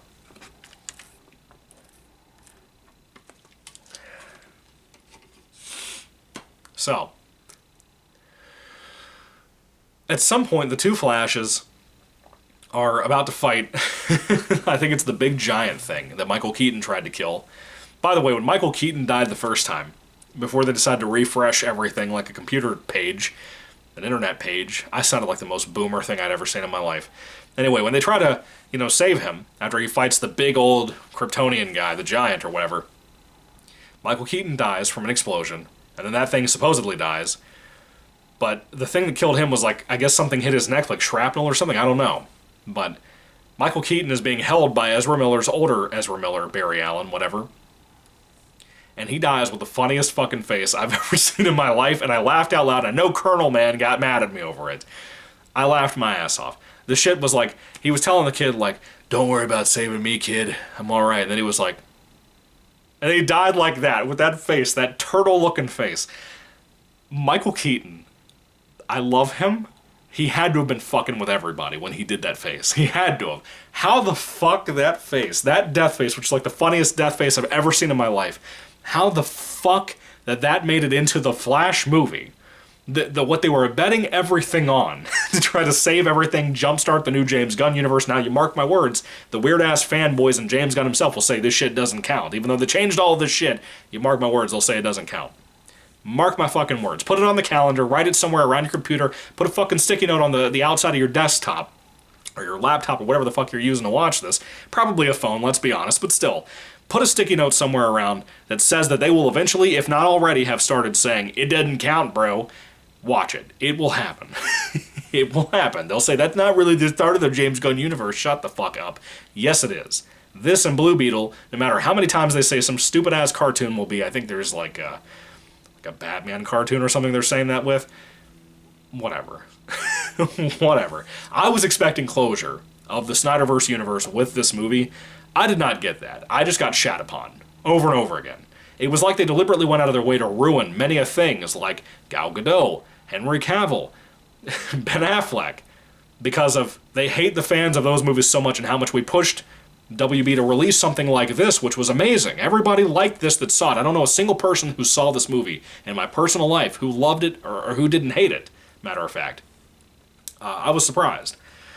Great movie from people who hate Man of Steel and BVS. I have friends who hate both of those first two and love the Snyder Cut of Justice League. This movie was determined, and Andy Muschietti and WB, all of them were determined they were going to shit on you if you were a Snyderverse fan, or even a Michael Keaton fan.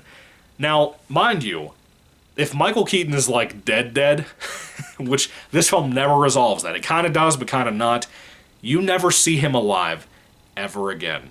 The last thing you might ever get to see of Michael Keaton playing Batman, assuming that he will never come back, is that face.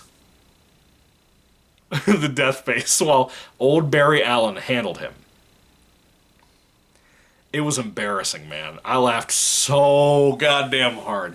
At this point, when that happened, man, between that and the baby scene, at some point it occurred to me, my boy, Horror Free-For-All, that I mentioned a moment ago, / Austin in the Middle, he had told me that this movie was horrible. And that was the moment where it really clicked how fucking bad this was. How unforgettable bad it was.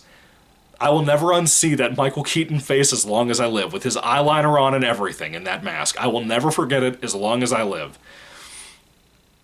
I just can't get it out of my head. I can't even think of what to move on to next. I guess I'll move into the sidelined villain, which, by the way, that's the biggest issue with this movie. We didn't really have a villain in this movie. It's really about Ezra Miller getting lost in time, having to figure out where he is, why he is, who he is, whatever, finding out how annoying he is, all of that shit. I forgot to mention earlier, the reason he got stuck in the young Barry Allen days, which I don't understand why he couldn't just leave and go somewhere else in the future, or the future that he thought he was going to go to. The reason he got stuck in that phase, or whatever, inside of his chrome dome, or whatever the fuck it's called, was because some kind of weird speedster thing came charging at him and knocked his ass out of his bubble. And then he landed in the time frame he's in, with young Barry Allen. And when I saw that, I was like, are they even going to resolve that in this movie? Because as the film went on, I eventually was like, I don't think they're going to resolve that. Until the two Barrys tried to revive Michael Keaton and Kara. And one of them got this thing stuck in his arm. And it was like a big old like hook. Like it was like if you had your arm and you had another hook sticking out like this, like a weapon.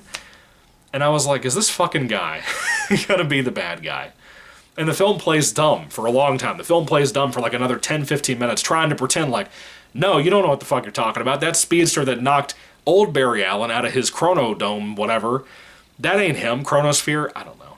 It's definitely not his younger self in a different timeline. We definitely didn't try to set up for that. Bro, please just enjoy the movie. Just pay attention to the movie. Stop overthinking it. Man, I think every small fetus could call that shit was going to happen. I mean that. I really mean that. This fucking movie had the young Barry Allen get obsessed with the idea of having powers for, like, not even a week. He becomes obsessed with the idea, which, by the way, why are his parents not wondering where the fuck he went? That's never touched upon, as far as I remember, in this movie. Not once. He's got to be gone for, like, a couple of days, like 3 or 4 days. I understand he's a college student, but he came home to get his laundry done. The guy just fucking vanished. Your parents didn't give a shit? I know he's not living at home, but, like... Anyway... Or is he? Is he living at home? I know he's a college student, but is it like a community college? Whatever it is. Anyway, Bill and Ted gets obsessed with being a speedster and trying to fix all of these issues in the timeline and trying to save Kara, save Michael Keaton. He almost has every kink worked out, and older Barry Allen at some point just drops out and stops trying to help him after we watched them try to save these two 3 times, I believe is what it was, 3 or 4 times. Older Barry Allen eventually gives up, realizing that Michael Keaton might have been right about his noodle theories, about maybe there are certain events that are always going to happen, that will never be able to be changed, at all, no matter what, across any universe, or at least within the context of just this universe. Some weird shit like that. His noodle theory came true, and Barry, older Barry, realizes he has to convince younger Barry, who has a fucking thing sticking out of his arm, has fucking things sticking out of his back like Doomsday now. You know when Doomsday gets hurt and the spikes shoot out? That's what he looks like now, a little bit. He is trying to convince his younger self now that he can't fix every mistake ever. Which, mind you, the Flash TV show did this theory, this exact theme, perfectly. In not even like 22 episodes, in the first season of the original Flash show from CW. They had already done that years ago. We're talking like, what was it, 2012? 2014 when that show came out? I think it was 2014. It was after I graduated. 2014, 2015, whenever that show came out, they had already done that story. They already did it. In the first season, they perfected that. This movie decides to then take Season 3 of The Flash that I referenced earlier. This is kind of a spoiler. In case you don't want to know it, if you haven't seen the show, Season 3 wasn't half bad. You have a villain in that series, of that season, called, like, Salvatore or something. It's another speedster that looks like he's wearing a big mechanical suit. He's humongous. And it turns out that Barry Allen, an evil Barry Allen, is controlling that speedster. That's the Flash, but it's like an evil Flash. You know, whatever that villain was called, I can't remember. I remember it being something like Salvatore. Anyway, who gives a shit? Right? That turns out to be evil Barry Allen. They took that shit and used it in this movie. The guy that pushed old Barry Allen at the beginning of the film out of his chrome dome, or whatever it was, into the young Barry Allen's timeline, reality, whatever, was young Barry Allen as a very old man who had been running for like decades now, trying to fix every little thing to prevent everyone from ever dying. You think I'm kidding? I'm not joking. He says that shit. He's like, I've almost got it worked out. Like, he comes out saying that shit, sounding like Joe Biden, and even looking like him too, because young Barry Allen, the one that has the spike sticking out of his shoulders now, where he's slowly turning into this shit over time because he keeps getting so obsessed with trying to save Michael Keaton and Kara and all the people he has to try to save. He has a revelation he's going to eventually become this guy. He punches this guy in the face to protect Barry, and then it realizes at that point when he sees the face of this old-ass man behind all of the debris, spikes, whatever you want to call this, mold, fungus, whatever you want to call the shit. It's basically a walking mushroom at this point. That this thing is him. That he wastes his entire life in the Speed Force trying to protect everybody to save Michael Keaton and Kara. And at that point, the bad young Barry, old Barry, I don't even know what to call the guy now, elderly Barry, which sounds like elderberry, decides to stab Barry Allen from the Snyderverse movies, and young Barry gets in the way and gets killed to save old Barry, but not like elderly Barry, but he tries to save old Barry, the Barry from Snyderverse movies, by getting stabbed instead with the metal arm piece thing that was sticking out of his arm that he'd been hit with earlier in the movie. Does it sound fucking dumb? Does it? Because it is. It is. If it sounds dumb, if it sounds too stupid to be real, well, in modern Hollywood, it probably is. If it's sounding too stupid to be real, then in modern superhero film, it probably is real. And it is. It absolutely is. So both of the Barrys die at this point. Not Snyderverse Barry, but young Barry, I've been calling young Barry the whole review, and elder Barry fucking die. Right then and there. And at this point, Barry Allen, that we grew up with Snyderverse movies, decides that he can't change anything. And he decides to go back in time again to to correct his mistake of putting the can of tomatoes that his mom needed, that she had forgotten, that she had sent his dad out before on the day she was murdered and shit. He fucks up. He decides to go back in time to take that can of tomatoes out of her cart so that she will be killed now. Even though young Barry wanted to prevent that, he has to do it now. The Barry from Snyderverse has to. So he does it. And he has, like, kind of like not a not touching scene, but kind of not really a perfectly sweet scene of him meeting a woman in a store when he's a grown-ass adult, the day that she gets murdered. Meeting her in a store, she doesn't know who he is, thinks he kind of looks familiar, probably, but she realizes how sad he is. He takes his sunglasses off, tries to wipe his eyes with a tissue. She tells him, I know I'm a stranger, but you seem sad. Can I give you a hug? Do you need a hug? She hugs a very strange, drug-looking dude in a supermarket. Woman, there's no reason now. There's no doubt in my brain why you got murdered. You fucking hugged some random hipster-looking bum that looks like he's on meth in a supermarket. She didn't even have a moment in the film where she questioned going out to her goddamn car without a store employee, thinking that he might get in her backseat or try to kill her, or like do the old urban legend switcheroo and cut her leg from underneath the fucking car. She didn't assume anything. She didn't assume anything at all. She just went with it. She hugged the guy in the hipster flannel and the beanie who was trying to clearly hide his identity from her, wearing sunglasses. She does that shit. Yeah. She does that shit. Then she just leaves. He takes the can of tomatoes out of her cart, he hugged her, whatever, and it made him happy, but if I were that woman, I would have been thinking forever now, and well, I guess the rest of the day until you were killed, that was a very strange thing, and I feel very, very uncomfortable that I hugged some random dude that I don't know, who I think looks familiar. I don't really know why I think he looks familiar. You kind of look like my kid, guy. It's creepy. It's weird, it's uncomfortable, it's nonsensical, but why am I surprised when it came to this movie? This fucking mess of a movie that I made this massive rant video about. So, as I said, you don't even get to see what happened with Michael Keaton. You don't get to see him come back. No, you know what they actually do? You're gonna love this. Okay, so after this happens, we're sure now his mom is dead. She's been murdered again. He goes back to the future, and apparently, supposedly, he's back in his time frame. The one that we started out in the beginning of the film, the same one that the Snyderverse movies took place in. We assume. Barry assumes that as well. Everything seems normal. Gets a setup date with Iris West. They're not official at this point in the film. They're still kind of just like, hey, you're my old college friend. I dated you one time, that kind of thing. Excuse me. I had to do that because I had to make myself feel better, just like with this review being therapy. That was therapy too. Just throat therapy, if you will. Somebody should make a porn video called Throat Therapy. Anyway, moving along though, he gets a call from Bruce Wayne.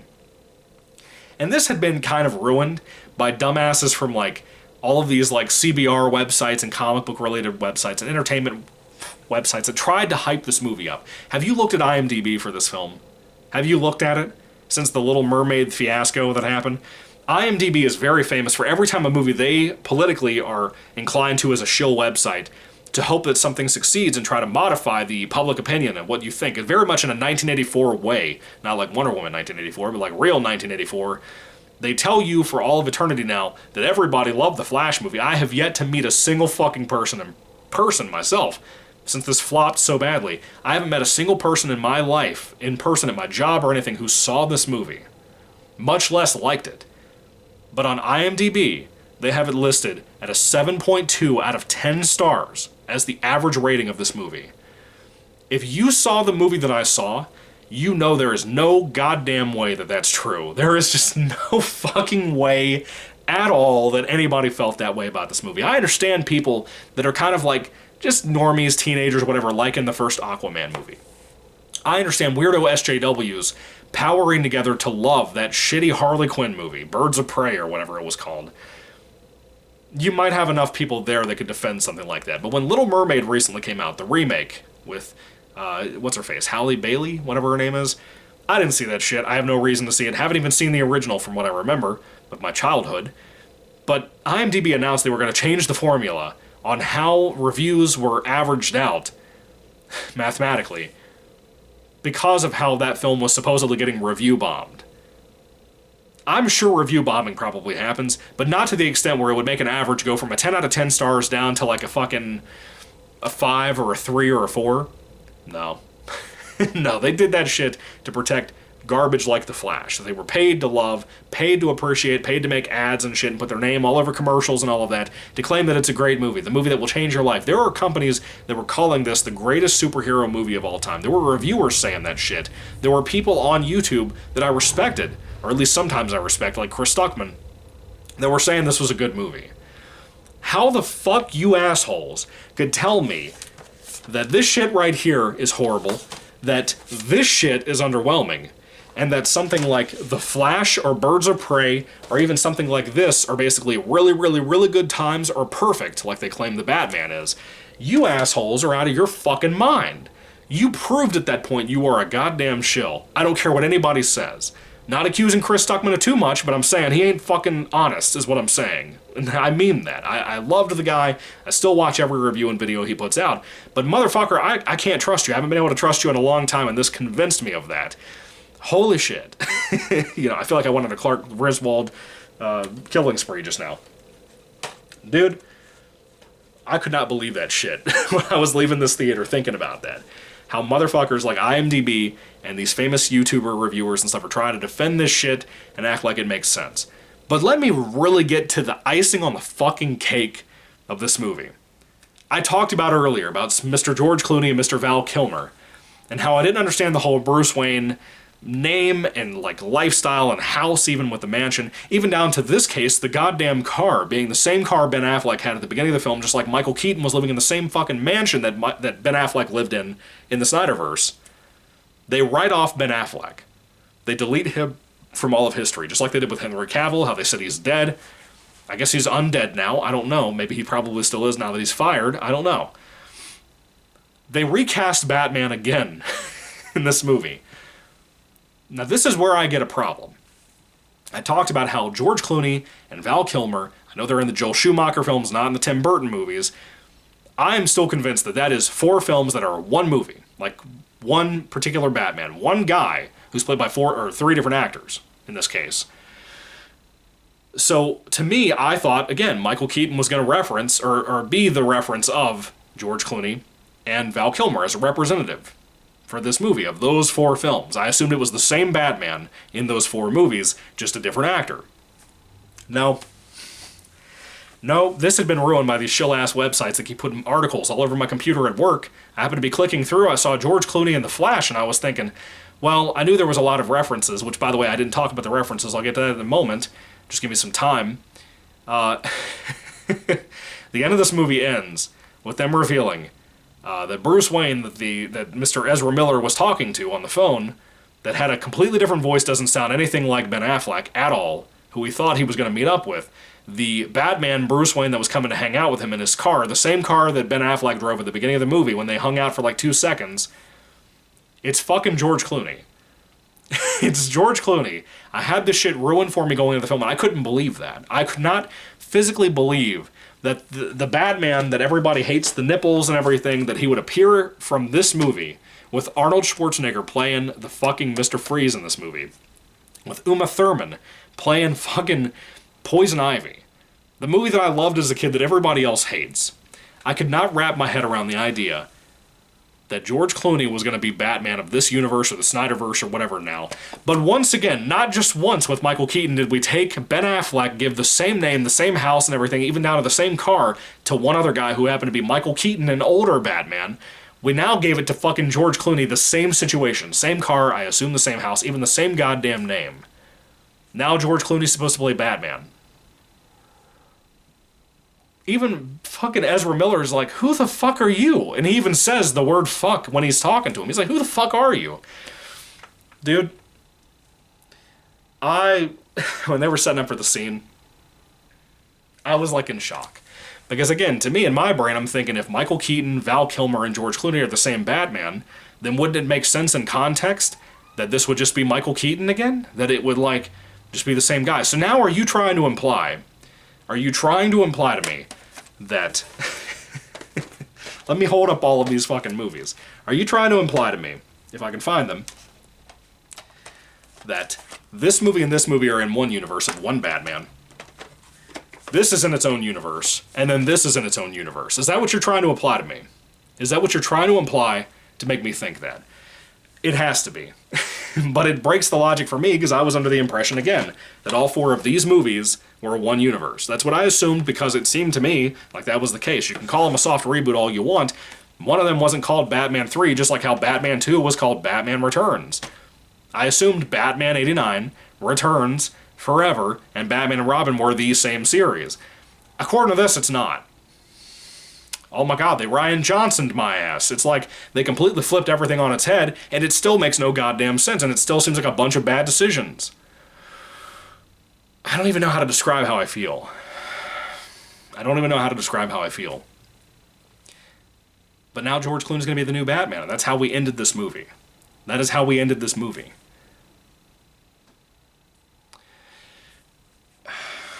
What the fuck? I don't even know what to say. So let me get to the other references that are thrown in this movie. I talked about some of the events that are referencing old things, and including George Clooney being here. One of the other things that was brought up again in conversation on some of these articles and stuff I was seeing was Christopher Reeves, and I was like, they did not fucking do that. And then, like, the director and everybody else, Andy Spaghetti, all of these motherfuckers started coming out talking about Nick Cage's Superman being in the movie. Towards the end of the film, when Barry Allen, the old Barry Allen, not Elder Barry, Elderberry, not like him, but, you know, Ezra Miller from the Snyderverse movies, they talked about how these cameos would be in the film. When he is doing the final rewind to go put the tomatoes in his mom's basket, as he is running and running and running, all of these different colored worlds and universes start to come and collide, like atoms and stuff.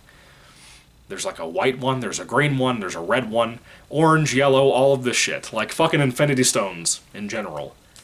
And every once in a while we get a zoom in to those universes. One being the Nick Cage thing, where just like the Kevin Smith concert he did or whatever, where he talked about how when he was writing that film, they wanted a gigantic spider. Guess what Nick Cage is fighting in this movie when he shows up? He's fighting a fucking spider, and his little cameo scene over here was some shitty CGI, which looked better than a lot of the CGI, but still, it had the whole, I move my head to the left, my face goes to the right thing. It did that, What can we call this motion? It's not like a John Cena, it's like, I don't know. It's like fucking, it's like George Lopez and fucking Spy Kids or something. I don't know, it wasn't Spy Kids, it was Shark Boy and Lava Girl. Anyway, just bad shit like that constantly in this movie. But then we get more of the face moving everywhere but the body's head. We have Christopher Reeves and the original Supergirl, that I can't remember the actress' name, but both of them show up, looking off in the distance. Then all of these people, when they're looking off, seeing this window open up where they're seeing the shit with the Flash, the Barry Allen that we know, running his ass off, all of these people, including Christopher Reeves, who is dead, are looking off like, huh, well then. You see that? Wow. That's what they're doing. Every single one of them. Seeing Christopher Reeves get brought back to life in a shitty way is fucking weird. Seeing him brought back at all is goddamn haunting. It's just, why would you do that? Why is this an idea? Nick Cage is alive. I understand why you did him. I understand why you brought in George Clooney or Michael Keaton. I get that. They're alive. Christopher Reeves is dead. But the first time you see a Superman in this little throwback is a black and white world where you see fucking, I'm not kidding you, George Reeves before you saw Christopher Reeves. What the fuck is wrong with you people? I understand these people don't have family around and stuff who can sign contracts to say, hey, you can't put my goddamn dead grandfather in your stupid, shitty superhero movie. But they did it anyway. They did it to Terrence Fisher in fucking Rogue One.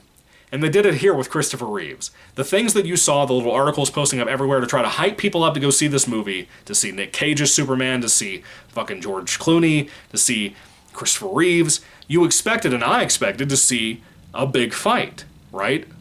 Like, I expected to see these guys team up with the Flashes and with Supergirl and with Michael Keaton to fight the Kryptonians at the end of the movie. I just expected us to go that direction and kind of kick off the new universe from there. And maybe I wouldn't have hated it so much. But no, we don't do that.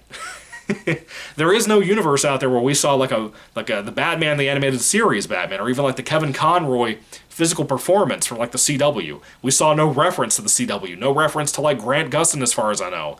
There was no referencing any of that shit. Not even a moment where like R2-D2 showed up in fucking Star Trek Into Darkness in the space when that one ship or whatever got blown up and you saw R2-D2 just floating around out there. They didn't even have that with Grant Gustin, who deserved it. I think they even had John Wesley's ship. As far as I know, I wasn't paying attention to the face. It just kind of came into focus. I wasn't looking at it. I'm pretty sure they had John Wesley's ship show up at one little cameo on this, on the screen of the different Flashes and stuff. It was so strange to see Christopher Reeves and George Reeves in a 2023 Flash movie. And I think they were thinking that it would be cool. Kind of like Andrew Garfield and Tobey Maguire showing up in No Way Home. I think that they thought that was a good idea, but Andy Spaghetti, you dropped the goddamn football. It is just not good. It is creepy to me that Hollywood thinks it's okay to take dead people and put them in movies with CGI on somebody else's body. It looks weird. The hairstyle for Christopher Reeves looked weird. It was just uncomfortable. I sat there in the theaters just weirded out by all of this. And why the animated stuff doesn't count is weird to me too. Because if everybody's entire name, identity, whatever can be a completely different person, then why can't you also have the logic of physicality and science around gravity and everything else be changed, and why there can't be like animated worlds? What? On top of that, there was no reference to this Batman or this Batman. Nothing. Not a single nod to them. And people, again, the dumbass fanboys will say, well, Christopher Nolan and Matt Reeves have movies in different universes. Shut your fucking mouth. Please stop. Please shut the fuck up. I'm begging you. Now, back to what I was saying also, there was no reference to Val Kilmer at all. There was no reference to Jim Carrey. There was a reference to Adam West, dude. There was a reference to, I think, even the original Batman serials. I believe the original actor was shown in this too with his costume and whatever. I believe I saw that. I could be wrong. Maybe I'm thinking of all the other shit I saw, but I'm pretty sure I saw that. We didn't get a tease for future stuff like Blue Beetle or something like Black Adam. We didn't see anything to that. We didn't see anything, dude. And why did we only see superhero references with all these worlds colliding? Why did we not see something stupid and nonchalant like Grandma collapsing in the kitchen and saying, like, I need life alert or something? Like, we didn't even do anything like that. No, we saw all the exciting shit of a Superman here, a Flash there, a Batman there. We didn't see some mundane shit for movie purposes. But we had Ben Affleck wear a metal spatula bra at the beginning of the movie. Dude, I don't even know. I don't even fucking know how to react. I gotta take a taste of drink, because I need a second to process some more about anything else I might have missed to tell you about. Or just to vent about, to get it off my chest. Again, therapy video.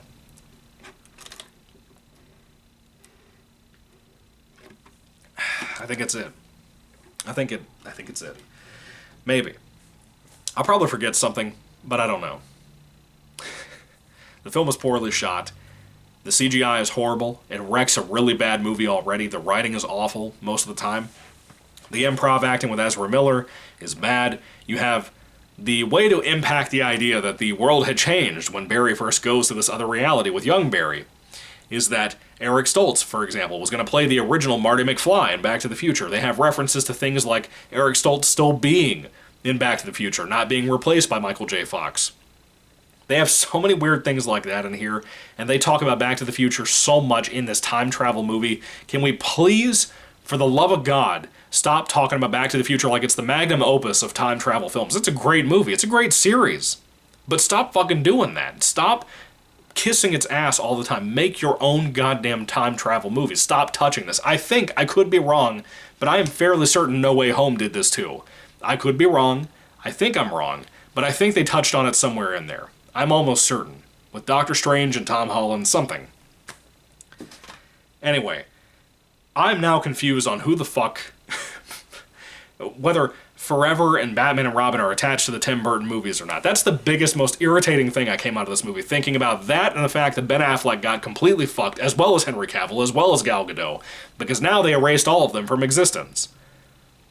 I'm assuming with the new George Clooney thing, that nothing we had before is the typical timeline, aside from they're probably going to bring Kara back, I assume, if they're going to make more additions to this, because Kara was great. I think that, again, that young lady, Sasha Cale, I think is her name, did a great job. Really good job, I think, for what she was given. Ezra Miller, fucking annoying. Both roles he played in here, he was fucking annoying. I hated all of it. The weird-ass plot twist of Ezra Miller being the villain the whole time, like in Season 3 of The Flash, was a terrible idea. It was horribly executed. The amount of reshoots and obvious reshoots on top of that, it's constant in here. Let me look at whoever wrote this shit. I gotta find that out too. I saw just one name and then I saw a story by that was like 4 people. How do you have one scriptwriter and like 4 story by people? What the fuck are you talking about? Let's look at who Andy Spaghetti had on his team. Okay, the actual writer was Christina Hodson, which explains a lot of the lacks in logic. Of course, she wrote Birds of Prey. Everything makes fucking sense now. How the fuck this chick was tied to the Bumblebee movie, which I loved, is shocking to me. Has she worked on anything else? No. But she was also co-producer on fucking... Oh, she was involved with Death Note, which I liked. It was a fucking mess, but I like it. The live-action movie for Netflix. Christina Hodson is fucking poison, dude. She's poison. She's poison. And we have a screen story by John Francis Daly. Who the fuck is that? He worked on Bones. He worked on Spider-Man, one of the Spider-Man Tom Holland movies. Worked on Dungeons and Dragons as like a special creature or something. Guess he was an actor? I don't know. Drunk History, Game Night. Game Night was fucking bad, dude. I think it's about it. A lot of comedy stuff. Jonathan Goldstein also did a screen story by. He worked on Horrible Bosses. Apparently he wrote that. He worked on Vacation, the reboot with the fella from The Office. I really liked that. He worked on the Lego Movie 2, which was truly fucking bad. Let's see, Joby Harold is the third screen story by whatever. He worked on Obi-Wan Kenobi. Holy shit. Worked on Rise of the Beasts. Apparently he was one of the writers for that, which I hope that's better. Edge of Tomorrow, which I didn't like and everybody else liked. He was involved with John Wick 3, at least. The Robin Hood film with that guy from whatever that series is called. What is that? The spy thing. You know what I mean? The Kingsman? Whatever. Worked on that. Worked on the King Arthur Charlie Hunnam movie. He's not involved in much I'm excited about either, so I can tell. Just bad all around. Just completely fucking bad. I don't even know how to rate this thing. Like, I rate my reviews for this channel. I rate the movies that I review, or the books, or whatever I'm talking about. I don't even know how to rate this movie.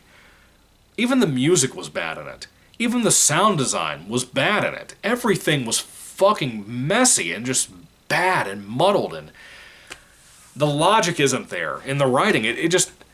What the fuck? There had to have been a bunch of uncredited extra writers and stuff. This is the most everything at the wall type of movie I've ever seen in my life. It's shocking, frankly. It really is.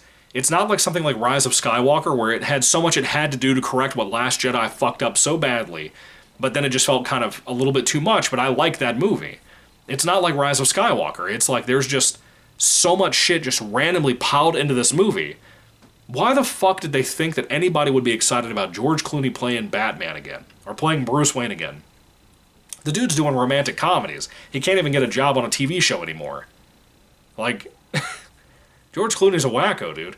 But, like, did they think that they could do some kind of redemption arc to bring George Clooney Batman back to being cool or something? Dude, no one wants to be reminded of that. I'm the only person who was excited to hear that, but I thought I'd at least get to see him in costume, like with with Christopher Reeves or something at the end of the movie. I thought I was going to get something like that. I was hoping for Chris O'Donnell to have a fucking cameo. We didn't get that. We just got George Clooney in the same car Ben Affleck drove, same Bruce Wayne name, I assume the same house, same identity, no costume, shows up in a fucking suit and talks to Barry. That's it? That's what you have. That's what you have. I don't know. I think I've been recording for like over an hour now. It's 5:25. I think I got home at like 3:50 and I started recording at like 4. It might be an hour and a half long video. I don't know. I didn't check how much time I had left to record on, so I could be fucked here soon. I have my camera plugged in to charge, so I'm not in too much trouble, but I'm going to go ahead and end this video. Where do I even go with this? What do I even have left to say? I'm just so... I can't even say I was so disappointed. I went to see this not for Ezra Miller, not for anybody else, not for Andy Spaghetti. I went to see this for fucking Ben Affleck and Michael Keaton. And I'm crushed over what happened with both. Ben Affleck was ruined and erased from history. Michael Keaton was ruined and erased from history with his bow-legged Batman. God, it was so fucking bad. I had to get this off my chest. I'm sorry for a long review for you folks who did not want to hear me ramble for this long, but I had to. I just had to say all the shit that I felt, because it is like a special bad. Like, I'm hearing the same thing about Indiana Jones 5, or whatever the fuck it is now. I'm hearing the same thing about that. But, like, it couldn't come close. This is like Last Jedi bad. Like, to the extent of, like, I don't even have words. Last Jedi is a better shot movie than this. This had a bigger budget, I believe. I don't even know. I'm not even disappointed. I'm just kind of angry, if I'm being honest with you. And to bring my boy George Clooney into this shit, too, is even more insulting, frankly. Because I didn't even get the costume. Like I said, I got fucking George Clooney. Coming off the set of, like, some rom-com he did with Juliette Roberts or something. I don't know. Holy shit, it was bad. I was not preparing for this to be that bad. Especially seeing, like, the IMDb reviews being, again, 7.2 out of 10 for the average. There's no fucking way. Do not believe that shit. Anyway, if I had to rate The Flash on a 5-star basis, I don't think there was anything I liked in this. I think there's a couple of jokes I kind of laughed at. There's the baby thing at the beginning of the movie that was so absurdly stupid with horrible CGI. And my imagination of, again, the wet pillows hitting the fucking ground and the sound effect that those babies would have made splattering, that shit would have been hilarious. But I shouldn't be wanting to see that. I should want to see the stakes rise and see Ezra Miller save these people. But I didn't have it. I don't have anything about the movie I like, if I'm being honest with you. Even Michael Keaton's performance is bad, and I don't blame him either. He's not the problem. It's the fucking writing, the directing. After a while, you can just tell, kind of like Ben Affleck in Justice League, the Joss Whedon version with the reshoots, you could feel the amount of betrayal that he hated this shit and did not want to be in it. You could feel it, and that's probably why he told him, like, I want to die. And then he made that stupid, goofy-ass face I will never unsee as long as I live. I don't know. If I had to rate The Flash on a 5-star basis, I'd give it like probably a 1 out of 5 stars, because a 2 out of 5 stars to me is a bad movie with a couple of things I like. Something that justifiably can work, like a really good ending, really good music for a bad movie, something like that. This has nothing, dude. This has absolutely nothing in it that I liked. But it's a 2 out of 5 for me. 2 out of 5, or 1 out of 5, excuse me. That's all I can give it. I don't have anything else to say. I've gotten it all off my chest. If you saw this piece of shit, I'd love to hear your thoughts down below. If you loved it, I'd love especially to hear your justification for why. If you thought it was just entertaining, I get it. But otherwise, I'll be praying for you. I don't get it. I hate it deeply. But anyway, what did you guys think? I would love to hear your thoughts and comments about The Flash from 2023 down in the comment section down below. What do you think about everything I said? What do you think about the movie, the future of DC? Do you think they're going to make anything else tied to this, like Aquaman 2? I doubt it. I'd love to hear what you have to say. Please put it down in the comment section down below. Thank you all for watching. God bless you guys. Goodbye.